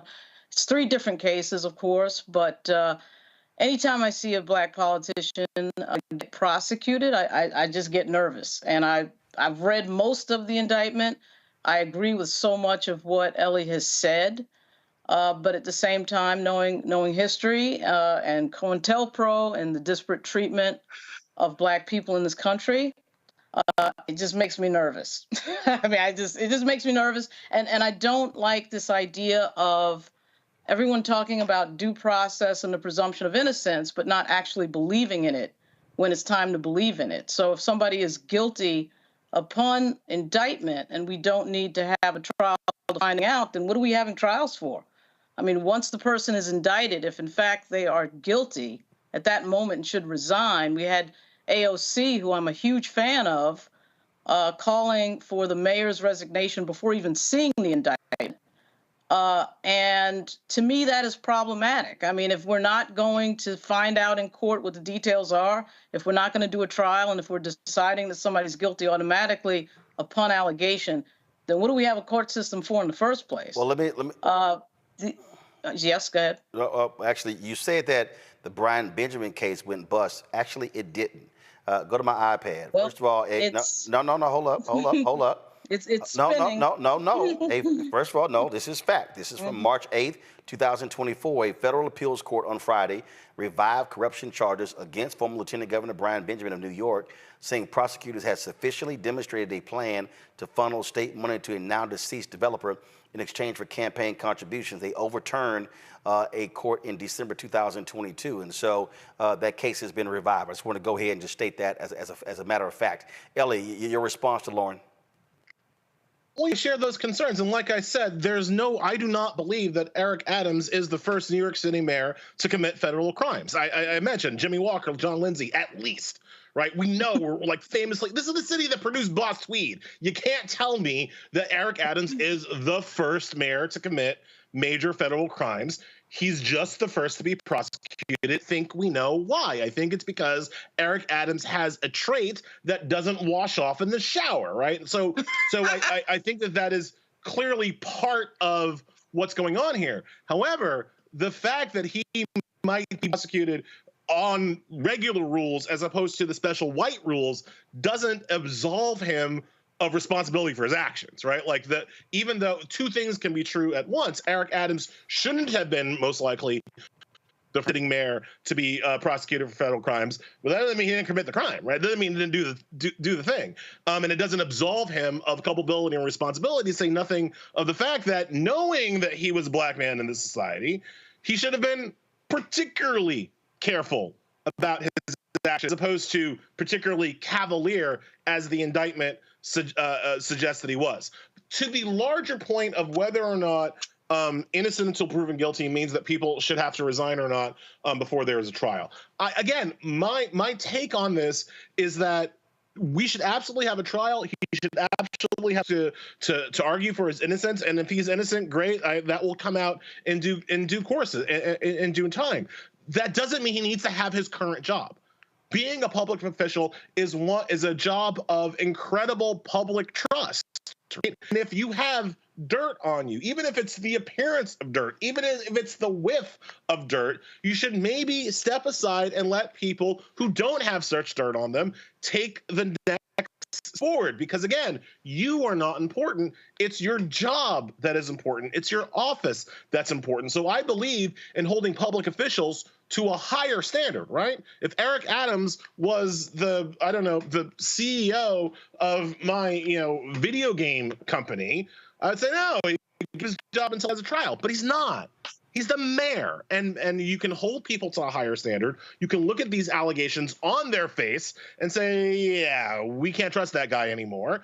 Next man up, next person to do the job up, and Adams can then focus on what's going to need to be a really extensive and expensive legal defense. What happens in court doesn't really mean anything because he's guilty right now by what you just said. So let's say he's found innocent. If he's found innocent, he should have stayed as mayor and not. So the court process really doesn't mean anything. The allegation is in fact the conviction. Yeah, but the court process, I don't know if I can jump in, but the court process and the political process are different.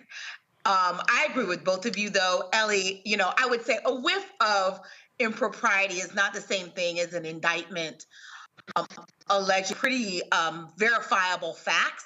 And that's what we have here. So that's why it was silly for AOC to come out yesterday before she even saw the indictment, even though we knew something was coming. Before she even saw it, it was better if you wait till the day. It's pretty salacious. It's pretty, things that your lying eyes, can't trick you on. You can see that there's some smoke here, and there was probably some fire. Even if it's not everything. That doesn't mean he's guilty. He has to go through a legal process. But I don't want to be a situation where we can investigate people, we can whisper about them, and then they have to resign. That's unfair too. So there's a little bit in between. In this case, I think we've seen enough. He is going to have his hands full. He probably does not have the trust of the people. But I don't think it's fair for politicians to be the first ones to jump in on it. They ought to be led by the people. Greg. Thank you, Roland, and thank you, Ellie, as always, brother. I really don't, this really doesn't excite me much, animate me much. Not when Donald violated the foreign and domestic emoluments clause. The Saudi lobbyists alone staying in Trump Hotel for about $300,000 worth of hotel stay. Clearly, the Supreme Court waits until January after he loses the election to say that the two cases are moot and that Congress didn't have standing in the third case. This is the United States of America. So the idea that somehow we're going to get animated because of the mayor of New York City, no, I would say this. Not only should he not resign, he should fight it until he gets his day in court. If for no other reason than if Governor Hochul takes him out or he resigns, that gives more fodder to the criminal enterprise called the GOP. And they've got a whole ass criminal sitting at the top who violated all kind of federal law. To set aside Harlan Crow's wholly owned boy toy Clarence Thomas. My question is more in the vein, thanks, Joy, for evoking it, the political side. I know that he has known Reverend Daughtry, Herbert Daughtry, for a very long time. And, you see Hazel Duke standing there, State President NAACP. How do you read those black clergy folk there, but particularly those elders? Because I got a lot of respect for Reverend Daughtry. Is this just a matter of being loyal to someone who they have known for many years? And how, before folks who don't know a damn thing about any of them start attacking them for being sellouts, and they gin up their mouths to say something crazy about these elders. How should we be thinking about in your mind those elders that we saw standing with him today? Well, that's a great question, Greg. So I want to answer it two ways. First, to your original point, make no mistake, what this indictment shows is that SDNY and the Department of Justice are fully capable of prosecuting somebody for foreign emoluments and related international crimes when they want to. And I think that there's no clearer distinction between what's happened in Adams and what didn't happen in Donald Trump than this indictment right here. SDNY can do the job when they want to. And it's very clear that with Trump, they didn't want to do that job. So I totally agree and kind of take that first part of your point. In terms of how to understand elders, people standing still with Adams in this moment, I think you value loyalty at some level, right? Like, I think you know the man, you've been with the man, you are going to stand, you're going to stand with him until the end, right? I expect that of most of my friends. I would stand next to most of my friends in that moment. I don't think that that's a political decision so much as it's a moral one in terms of like what kind of person you are. Are you the kind of person that's going to stand with your friends when they're taking heat, or are you the kind of person that runs away? And I think these are people who are going to stand with their friends. These are the people you want as your friends, right? So I don't think it impacts or tells us anything about them. I do think that it potentially tells us something about Adams and his willingness to put his friends through that, right? Because if it was me and they had me like this, I don't know. I would hope like this. I would hope that I would not then, hey, all my friends, come stand in front of me. So like, take some bullets. Like, no. Like, at some point, you would hope that you stand up and be accountable for your own actions. Hey, man. You don't put your friends through that. Listen, Bill Clinton stood up there and said, I ain't do it. He had his female cabinet members saying, we with you. And then they had to cuss his ass out later. I remember there was a pastor in Arlington, Texas, Terry Hornbuckle. He stood with his attorney and his wife and church members. I did not do what I was convicted of. And then he was convicted of sexually assaulting, sleeping with women in the church on meth and all kind of other stuff. And so, listen, it's folk who have been found guilty and had no problem asking people to stand behind them when they asses were lying the whole time. But again, I mean, that happens. I don't care whether it's political people, whether it's preachers, whether it's sports people, it always happens. Like, I always think it's stupid when a politician do something and he cheating and they bring him and the wife out. I'm like, no, man, tell the wife she can stay at home. Your ass did it. That's just me. Yep. Ellie, we appreciate you breaking it down for us, my brother. Thank you so much. I love you all. Joy, so nice to see you again, always. And thanks for everybody for having me. All right, thanks a bunch. Folks, we're going to go to a break. We come back. We're going to talk about national security. A big-time general endorses Vice President Kamala Harris.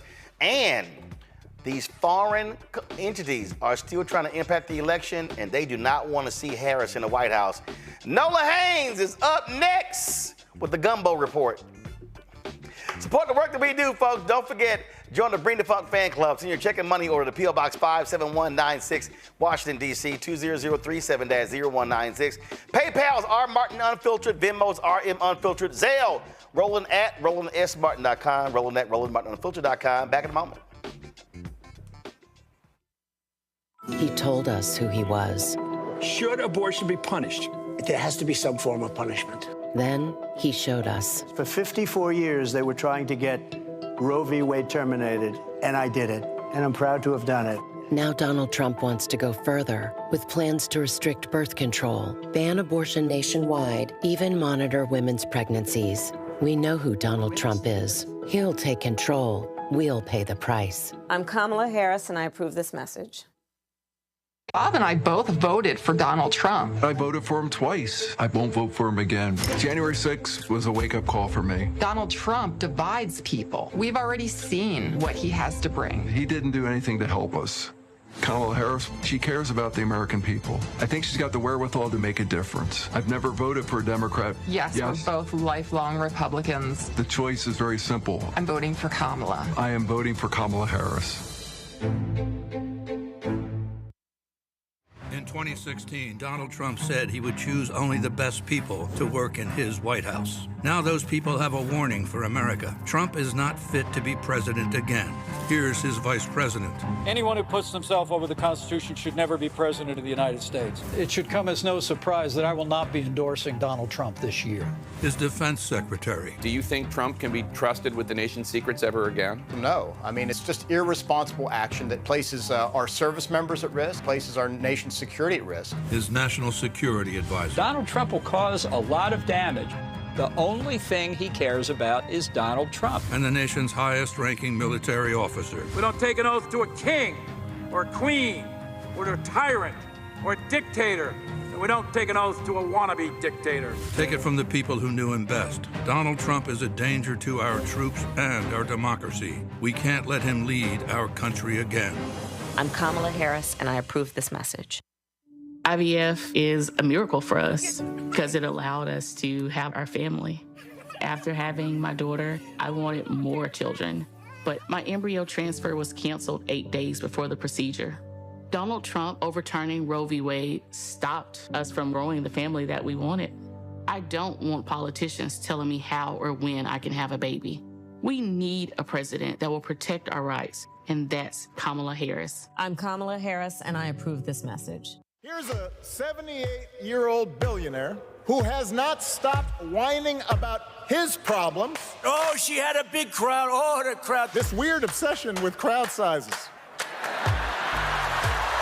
It just goes on and on and on.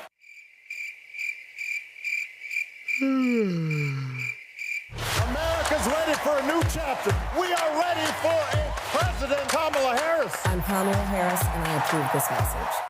The overturning of Roe almost killed me. I had a blood clot in my uterus that caused my labor to have to be induced because of the overturn of Roe v. Wade. I wasn't able to get life-saving treatment sooner. I almost died. And that's because of the decision that Donald Trump made. I was able to get Roe v. Wade terminated, and I'm proud to have done it. The doctors and nurses were afraid that if they treated me in the incorrect way, that they would be prosecuted for that. And that's appalling. Donald Trump says that women should be punished. Do you believe in punishment for abortion? There has to be some form of punishment for the woman. Yeah. I believe that women should have reproductive freedom to make the choices about their own bodies. 4 more years of Donald Trump means that women's rights will continue to be taken away one by one by one by one. This has to stop because women are dying. I'm Kamala Harris, and I approve this message. What's good, y'all? This is Doug E. Fresh, and you're watching my brother Roland Martin Unfiltered as we go a little something like this. Hit it. It's real.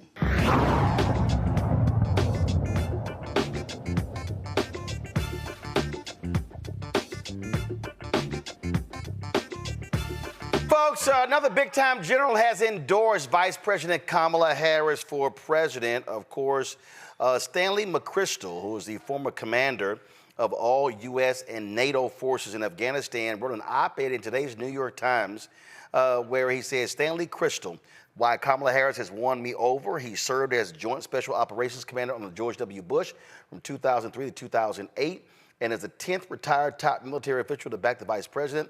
His support contradicts Harris's critics who say she's unfit to lead U.S. foreign policy after her administration's much maligned exit from Afghanistan. Now, folks, we are 40 days away from the election, and misinformation is significant. Internet trolls exist, bots are all over the place, and trust me, foreign entities are doing all they can to impact this election. In a recent national security and foreign policy poll, the presidential race across the battleground states is extremely close, 48% Harris, 47% for Trump, and 2% for third-party candidates.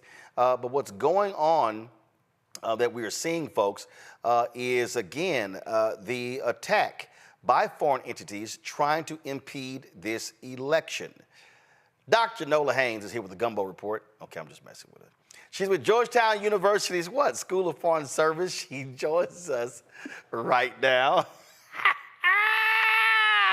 Have Ambassador Linda Thomas Greenfield like be mad at me because that's her whole thing. Like what? She has gumbo diplomacy. So Ambassador, that's him, not me.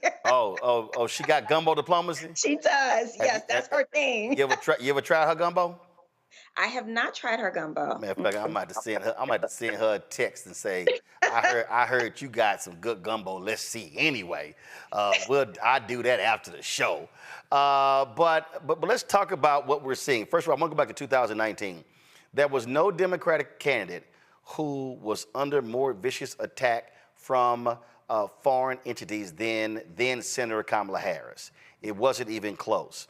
Now we're seeing the exact same things. Give us a sense of what is being seen and what intelligence officials are talking about when it comes to these foreign adversaries who would love nothing more to see Donald Trump back in the White House. Well, let's take it even back. We're going to back it up all the way to 2015.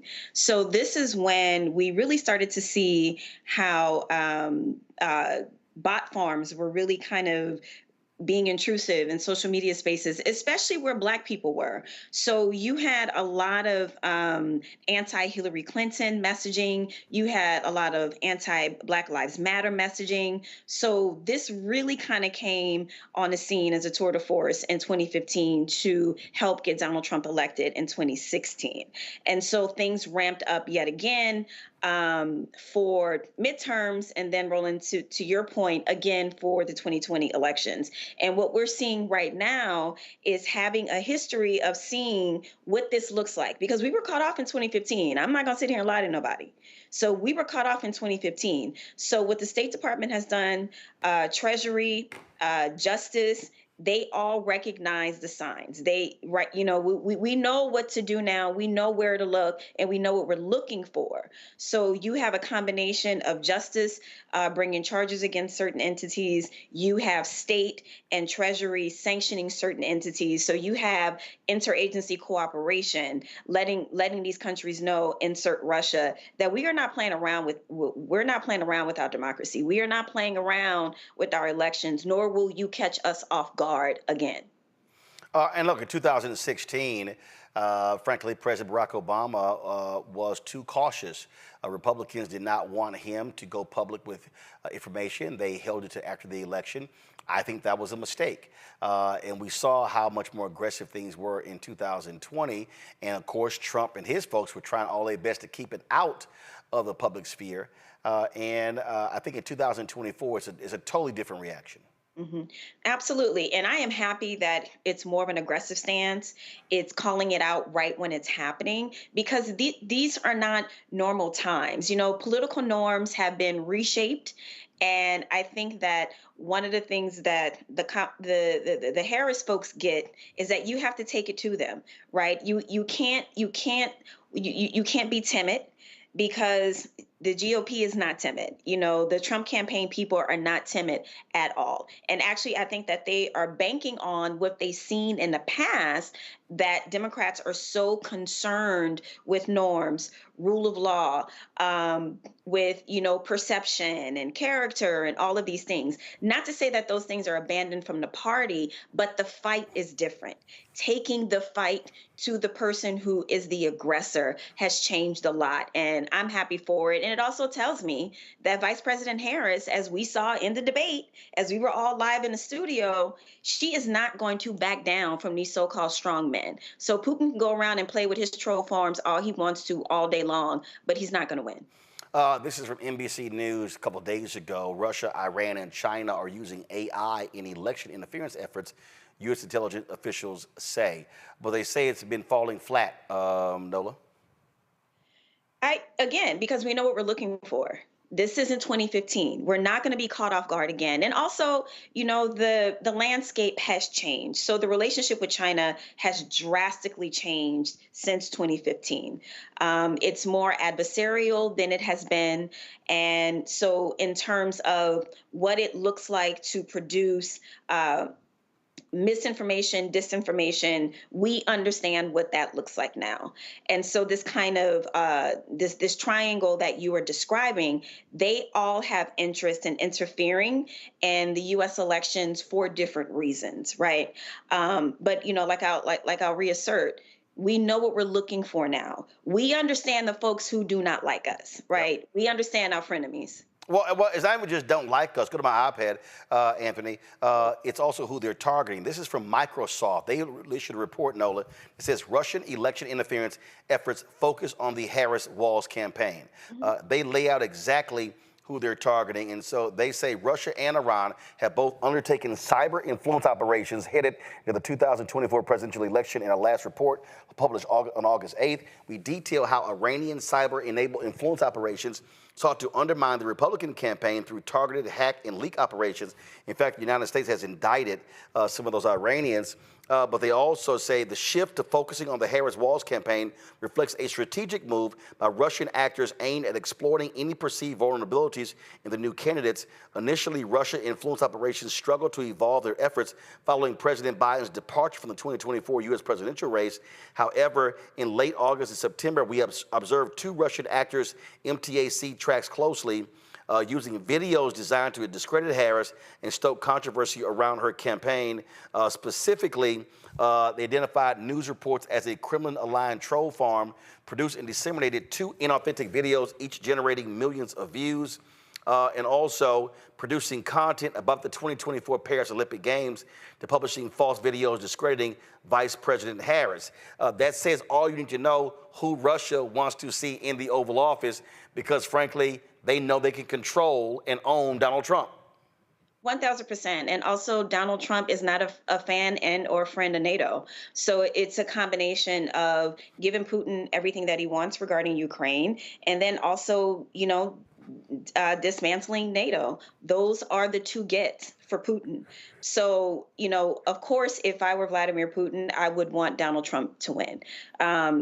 Vladimir Putin is in a very interesting situation right now. While they definitely have gained territory in Ukraine, that does not necessarily mean that Russia is gaining a strategic advantage in Ukraine to the point where Ukraine is just ready to say, okay, you know what, Russia, we're ready to give you whatever it is that you want. President Zelensky was just here. As we know, as some Republican congressmen are apparently very angry about that visit. While, he definitely is interested coming to the table to maybe talk about a potential exit from the war, Ukrainians are not ready to say we lost anything. So this war, where we sit right now today, Ukrainians are still committed to this war. And so Vladimir Putin is kind of limping in many ways. He's having to make partnerships with strange bedfellows, the kind of alliance and loose security relationship that he has with China, where China is still kind of hedging its bets. Then insert North Korea, which is a very interesting kind of multilateral relationship that China doesn't feel that great about. So Vladimir Putin isn't exactly in the best situation, but to put him in a better situation is to get his bestie Trump back in office, because Vice President Kamala Harris is not going to allow him to do whatever it is that he wants to do. Questions for the panel. Greg, you first. Thank you, Roland, and thank you, Nola. Now, who would rather see Harris-Walz in, and why? Particularly those countries that might be more interested in establishing domestic relationship, or even perhaps in the case of China, being able to work better with the Harris-Walz administration in terms of some form of bilateral cooperation. Not that it wouldn't impede China, but it might also aid China. Do you see any foreign actors that might prefer Harris-Walz to Trump, and why? You mean who are more adversarial, or who are already our partners and allies? No, I'm talking about in terms of election interference. I'm talking about adversaries. So I think that there is an opportunity, with China. I want to remind Roland's viewing public that the trouble, the trade situation that we got into with China, the contentious relationship that has been snowballing stems from the Trump administration. So while, yes, our relationship right now is incredibly tense in multiple directions, and they just recently released one of their national security strategies, where she is very interested in kind of recouping China's pride of place on the international stage, something that they call 100 years of shame. And one of the ways that they see them reversing those 100 years is militarily, right? Through defense buildup. And so I say that to say, while there are areas where China has made it very clear that they are interested in overtaking the position that the United States has, because they see us as a declining state, they have been very clear about that. But I still think there are opportunities in a Harris-Walz administration for bilateral conversations to resume, especially along the lines of, economic interdependency. An area where we had cooperation for quite some time, and we both still have incentives to make sure that economic interdependency is still, vibrant and thriving. And then I would also assert, in terms of arms control agreements, while China is building up its military, agreements are there for a reason. It's one thing to deter the countries in your region because you want to be, you want to be the big guy on campus, so to speak. But in terms of bringing China back to the table to potentially talk about climate issues, to potentially talk about arms control agreements, I don't think those things are completely off the table with a different type of administration. Thank you. All right, I guess I'm up. So, when we talk about foreign policy, I'm so glad to see Mr. McChrystal out. I think he's out there also to rehabilitate his reputation. Google him. That's a story for another time. But, one of the things I think we've forgotten is how horrific Donald Trump was for our foreign policy. And Kamala Harris has been very clear, and I think others have as well. The whole world was laughing at him. Even authoritarian leaders were laughing at him. So, we know about what's going on in Russia and what's happening there. What did the international community feel about Donald Trump? Can you underscore that for us? Build on that point. How much of a joke would we be if we elected this fool again? Well, I am going to start. People in my community will never, ever, ever forget Helsinki when he met with Vladimir Putin as long as we live. To sit there and to agree with Vladimir Putin over your entire intelligence apparatus, no one in my community will ever forget that. Yeah. And when you sit there and when you do that as the president of the United States, of course, everyone is going to, first they're going to be like, did he just say what I think he said? Once they get over that, then they're going to then realize, oh, okay, so the United States is no longer serious, and or Vladimir Putin must have something on him. Because remind us what he said. Huh? Remind us what he said. What he said was that he trusted Vladimir Putin, who was sitting right next to him, over the intelligence community, saying that Russia absolutely 1,000% interfered with our election in 2016. He said, well, Vladimir Putin said that he didn't have anything to do with this, so I'm going to believe him. He said that out his face, looked dead into the camera and was serious and said that to the world. And then we know about his shock. That's right. And we know about his Ukraine comments this week, right, where he has been pushing Ukraine into a deal that they do not want with Russia, one that would allow Russia to steal their land and take their freedom. And now he's saying that, he's prematurely saying that Ukraine has lost this war and that there's nothing we can do and sort of that we should fold and give up, calling the people of Ukraine a freedom-loving people dead. Let's talk about that. This person clearly is in bed, if you will, with Russia. They have something on it. So I want to start actually with the poll that Roland opened this segment up with. So those figures are from National Security Action's poll that they did in battleground states. And so what was overwhelming throughout this particular poll was Americans actually support continued military. They support sending military aid to Ukraine, 53% to 34%. So there is a lot of support for Americans to continue to support Ukraine militarily. In that same report, what people said is that overwhelmingly that they believe that Vice President Kamala Harris is, she's steady.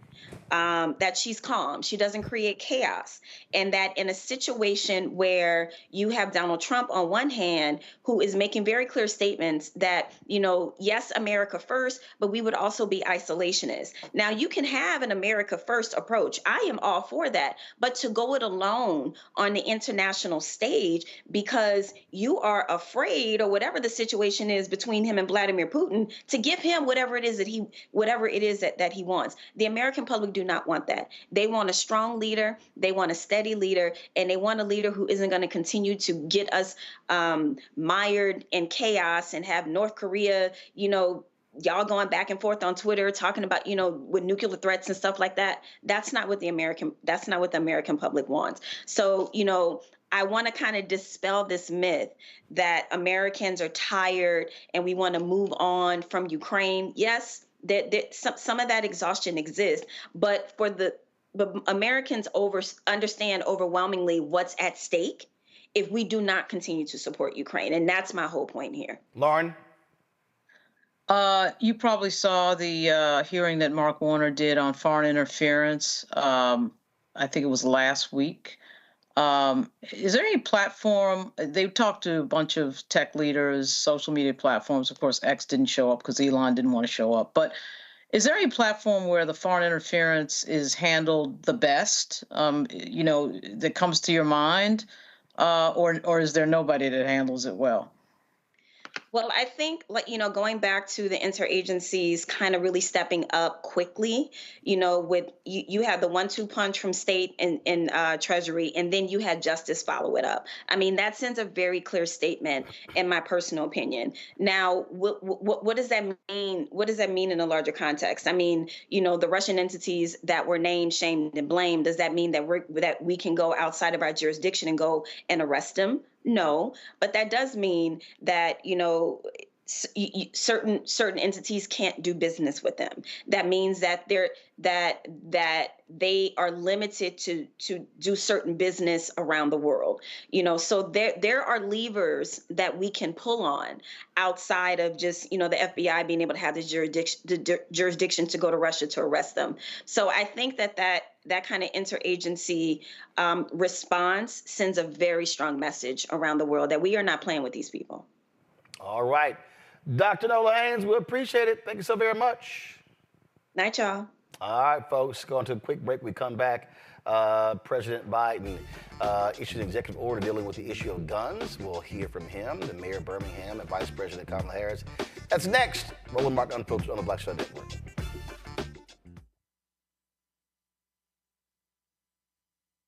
He told us who he was. Should abortion be punished? There has to be some form of punishment. Then he showed us. For 54 years, they were trying to get Roe v. Wade terminated, and I did it, and I'm proud to have done it. Now Donald Trump wants to go further with plans to restrict birth control, ban abortion nationwide, even monitor women's pregnancies. We know who Donald Trump is. He'll take control. We'll pay the price. I'm Kamala Harris, and I approve this message. Folks, President Joe Biden and Vice President Kamala Harris addressed gun violence today at the White House. Biden signed an executive order focusing on the trauma inflicted on children by active shooter drills in schools on the first anniversary of Biden's Office of Gun Violence Prevention. The order will also tackle the threat of machine gun conversion devices. Small devices are made with a 3D printer, turning a handgun into a fully automatic weapon. Here is some of what was said at the ceremony. First, the president, and then the other speakers. And murdered. And with your help, we passed the Bipartisan Safer Communities Act, the most significant gun violence control in the world.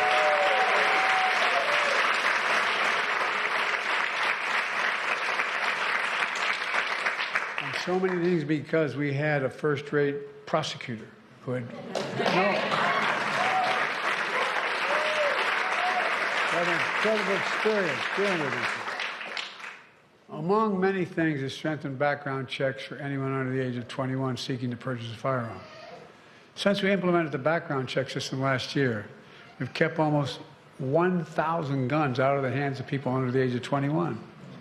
But folks, the law also invests over $1 billion, the largest one-time ever investment ever in seeking to deal with mental health issues in our schools.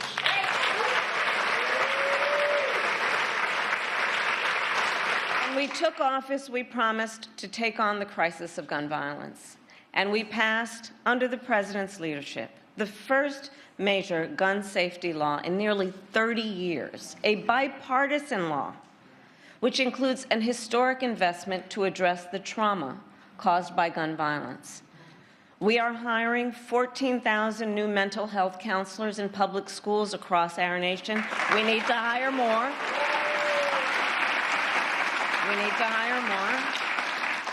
But it is the single largest investment in student mental health in history. And for as much as we have accomplished, more must be done.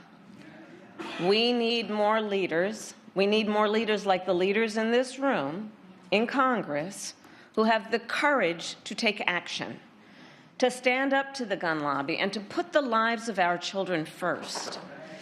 Last week, I am honored to serve as mayor of the city of Birmingham, Alabama.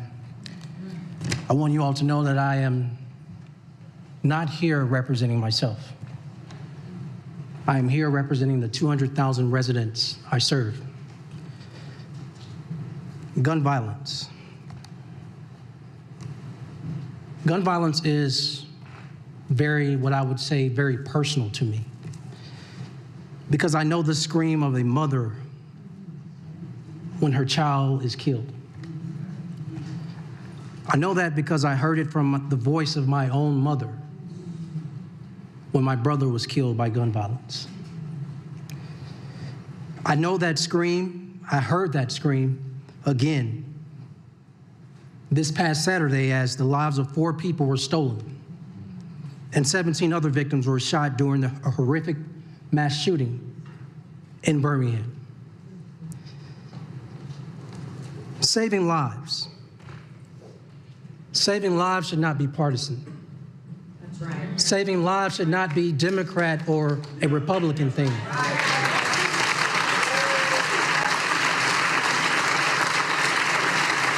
Saving lives, everyone. Saving lives shouldn't even be political. Saving lives is the most American thing we can do together. Now, folks, yesterday we talked about the stupidity by Republicans on Capitol Hill with this government weaponizing committee. And you could always expect Congresswoman Jasmine Crockett to keep it real. Roll the Crockett Chronicles.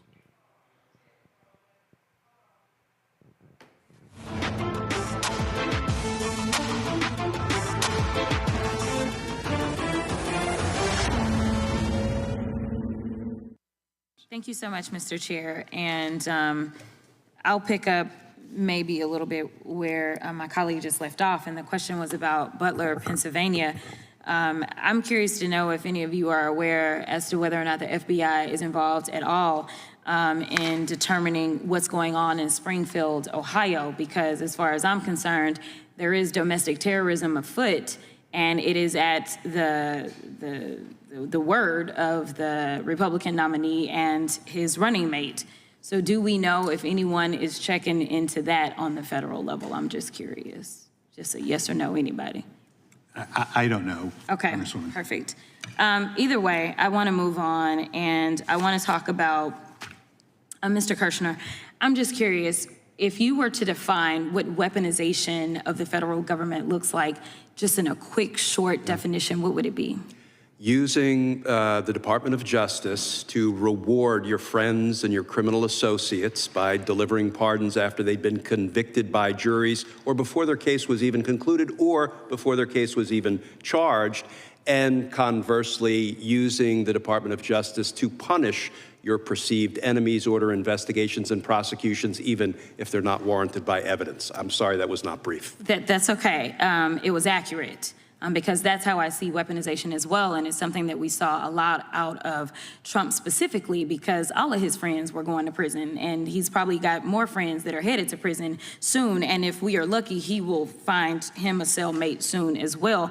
But nevertheless, as we talk about weaponization, because this whole committee feels as if it's projection, I want to go to something that's pretty interesting, but I'm gonna start with Mr. Allen. I wasn't on this committee the first time you were here, so this is the first time we're interacting. But I am caught up to speed, and I have a simple question for you, yes or no. Do you believe that career employees like yourself should have your job taken away even if you've done your job well and followed agency rules? Do you think it's right to be fired just because you have political disagreements with those above you? No, it's not right to persecute anyone for their political or religious beliefs, especially in an organization where there's supposed to be the free flow of ideas. Okay, I appreciate your answer and your honesty, and I absolutely agree with you. It is interesting, though, because that's exactly what Trump and my Republican colleagues would do if they won the election.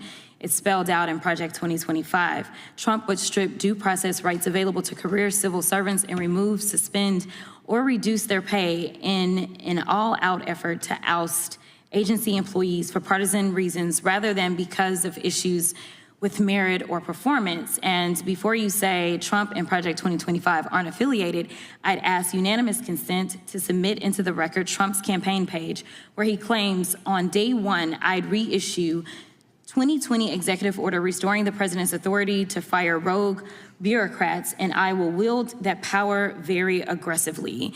The only reason democracy is standing strong today is because we had public servants who pledged loyalty to the Constitution and rule of law and not to Donald Trump. Mr. Kirshner, your testimony today demonstrates you're familiar with Project 2025. Is that a fair statement? Particularly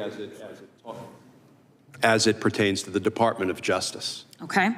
And you are aware, or maybe you're not, we'll see, on page 547 that Project 2025 states its goal of implementing a top-to-bottom overhaul of DOJ that, quote, must include the FBI, because anything less would, quote, guarantee the failure of the conservative administration's agenda. That does not make a lot of sense to me. Okay, but that's in Project 2025. It is okay. Yes, it is. All right, just wanted to clarify that. And also this agenda includes, for example, enforcing federal criminal laws against providers and distributors of abortion medication, as well as rescinding policies that hold that sex discrimination includes discrimination on the basis of sexual orientation, transgender identity, among other things. Is that correct? Yes, Representative. On page 562, they talk about aggressively going after prosecuting, quote, providers and distributors of abortion pills that use the mail. So folks who are, mailing abortion pills to women who need it, that is really not what is endangering our country or inspiring, violent crime. I absolutely agree. This week, the New York Times reported multiple instances of Trump trying to weaponize the DOJ to retaliate against his political enemies, finding that, quote, Mr. Trump told Mr. McGahn that he wanted to order Mr. Sessions, the Attorney General, to prosecute Mrs. Clinton and Mr. Comey, and if Mr. Sessions refused, he would take matters into his own hands. I know my time is running out, so I just have to ask, Mr. Chairman, given you've convened this hearing, theoretically it's you, given that you've convened this hearing on weaponizing federal agencies, will you commit to publicly condemning Trump for attempting to weaponize the government and condemn Project 2025 for its efforts to do the same? Gentlelady's time has expired. I mean, bottom line is we see, Lauren, this is an absolute waste of time, this stupid weaponization committee of Jim Jordan, and of course the individual who still has refused to accept a subpoena that took place. And so these Republicans, they come up with one stupid hearing after another, and now you got Comer saying, oh, now he wants to investigate Zelensky flying to Pennsylvania. I mean, really? This is why this House is the least productive House in decades.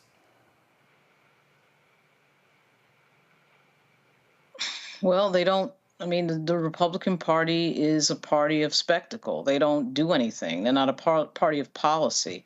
The Clay Higgins, the way this ended this week with Clay Higgins was completely on brand. They don't do anything. I mean, they do that passed the CR because they don't do policy. They don't know how to do policy. They don't know how to govern. There's nothing surprising here. This has been going on for years. The Zelensky thing to me was a little bit weird, though. At any time we have another, I don't know, $10 billion going out of the Treasury, I think we should know what's going on with that. But at any rate, I mean, the Republican Party in Congress is not a governing party. It's just not. They're listening to Donald Trump and then sometimes not listening to Donald Trump, but they're directionless. So it's going to be interesting to see who controls the House after, January when they come back in after the election. And I'll tell you, I can't imagine that voters are going into the voting booth in a presidential election year and not thinking about the fact that Congress is really unable to govern at this point. Greg? Yeah, I agree with Lauren. I mean, you have the MAGA Muppet, MAGA Mike, needing Democratic votes to get anything passed. And, of course, that saved the latest extension, of course, of the for the debt ceiling, at least funding the government through December. But the price for it, MAGA Mike wanted to get that citizenship requirement, proof of citizenship requirement through, and he couldn't do it because the Democrats, he needed their votes, and they were like, hell no. Jim Jordan is a perfect example of what has happened with the GOP. The GOP has imploded. It's no longer, as Lauren said, it's not a serious party. And a man who, in the words of one of the half-dozen wrestlers who were at Ohio State when he failed to intervene on their behalf, who wants a guy in leadership in the federal legislature who won't stand up for his guys? And we know in the gymnasium of Jim Jordan's mind, the pride of Troy, Ohio, it's all about standing up for his master. His master isn't just Donald Trump. His master is staying in the federal legislature. If the citizens of Ohio had any sense at all, they'd turn him out. But if sense were a requirement for voting, there might only be about maybe a couple thousand voters in the United States of America. We've gone way past spectacle at this point. We're at a point now where the existential threat isn't just to the federal polity, isn't just to the concept of democracy. It's to the very globe, because the United States has nuclear weapons, not just Russia, not just China, not just whoever else, North Korea, but the United States of America. And we are a hair's breadth away of turning over those nuclear launch codes and everything else to a madman and a party that once that happens will sit back like they had nothing to do with it. Indeed, indeed. All right, folks, we certainly appreciate it. Thank you so very much. Let me thank Joy. Let me thank Lauren. Let me thank Greg for being on today's show. I appreciate it. Thanks a lot. Folks, listen, we're going to keep doing what we're doing. We'll be back here tomorrow. I'm going to show you Congresswoman Stacey Plaskett's takedown of Jim Jordan on this hearing. So we're going to have that for you tomorrow. Also, we are going to talk about these Democratic PACs. Why are they not spending money on black people? And I've been emailing 4 of these PACs for now 10 days. They want to respond to an email. Okay. I'm going to start naming people tomorrow. I keep telling y'all keep playing games, you're going to get called out. So that's tomorrow's show. Folks, support the work that we do. Join our Bring the Funk fan club. Senior checking money order. P.O. Box 57196, Washington, D.C., 20037-0196. PayPal is R Martin Unfiltered. Venmo is RM Unfiltered. Zelle, RolandSMartin.com. RolandMartinUnfiltered.com. We're still working through all this drama with Cash App. We'll try to support. We'll let y'all know how that goes tomorrow. And then, of course, download the Black Star Network app. Apple phone, Android phone, Apple TV, Android TV, Roku, Amazon Fire TV, Xbox One, Samsung Smart TV. Be sure to get a copy of my book, White Fear, How the Browning of America is Making White Folks Lose Their Minds. Available at bookstores nationwide. Folks, I will see y'all tomorrow. Hey, don't forget, I'm rocking the I Am a Man shirt. I am a man. Be sure to vote. Of course, this, was the signs made popular by the Memphis sanitation workers. And if you missed our tribute to William Lucy, who work with those sanitation workers, major labor figure. Go to our Black Star Network app, check it out, or go to our YouTube channel. We have the stream there as well. Folks, that's it. I'll see y'all tomorrow. Y'all know how we always do the show. Holla! Black Star Network is here. Oh, no punch! I'm real revolutionary right now. Thank you for being the voice of Black America. All momentum we have now, we have to keep this going. The video looks phenomenal. See, this difference between Black Star Network and Black-owned media and something like CNN. You can't be Black-owned media and be scared. It's time to be smart. Bring your eyeballs home. You dig?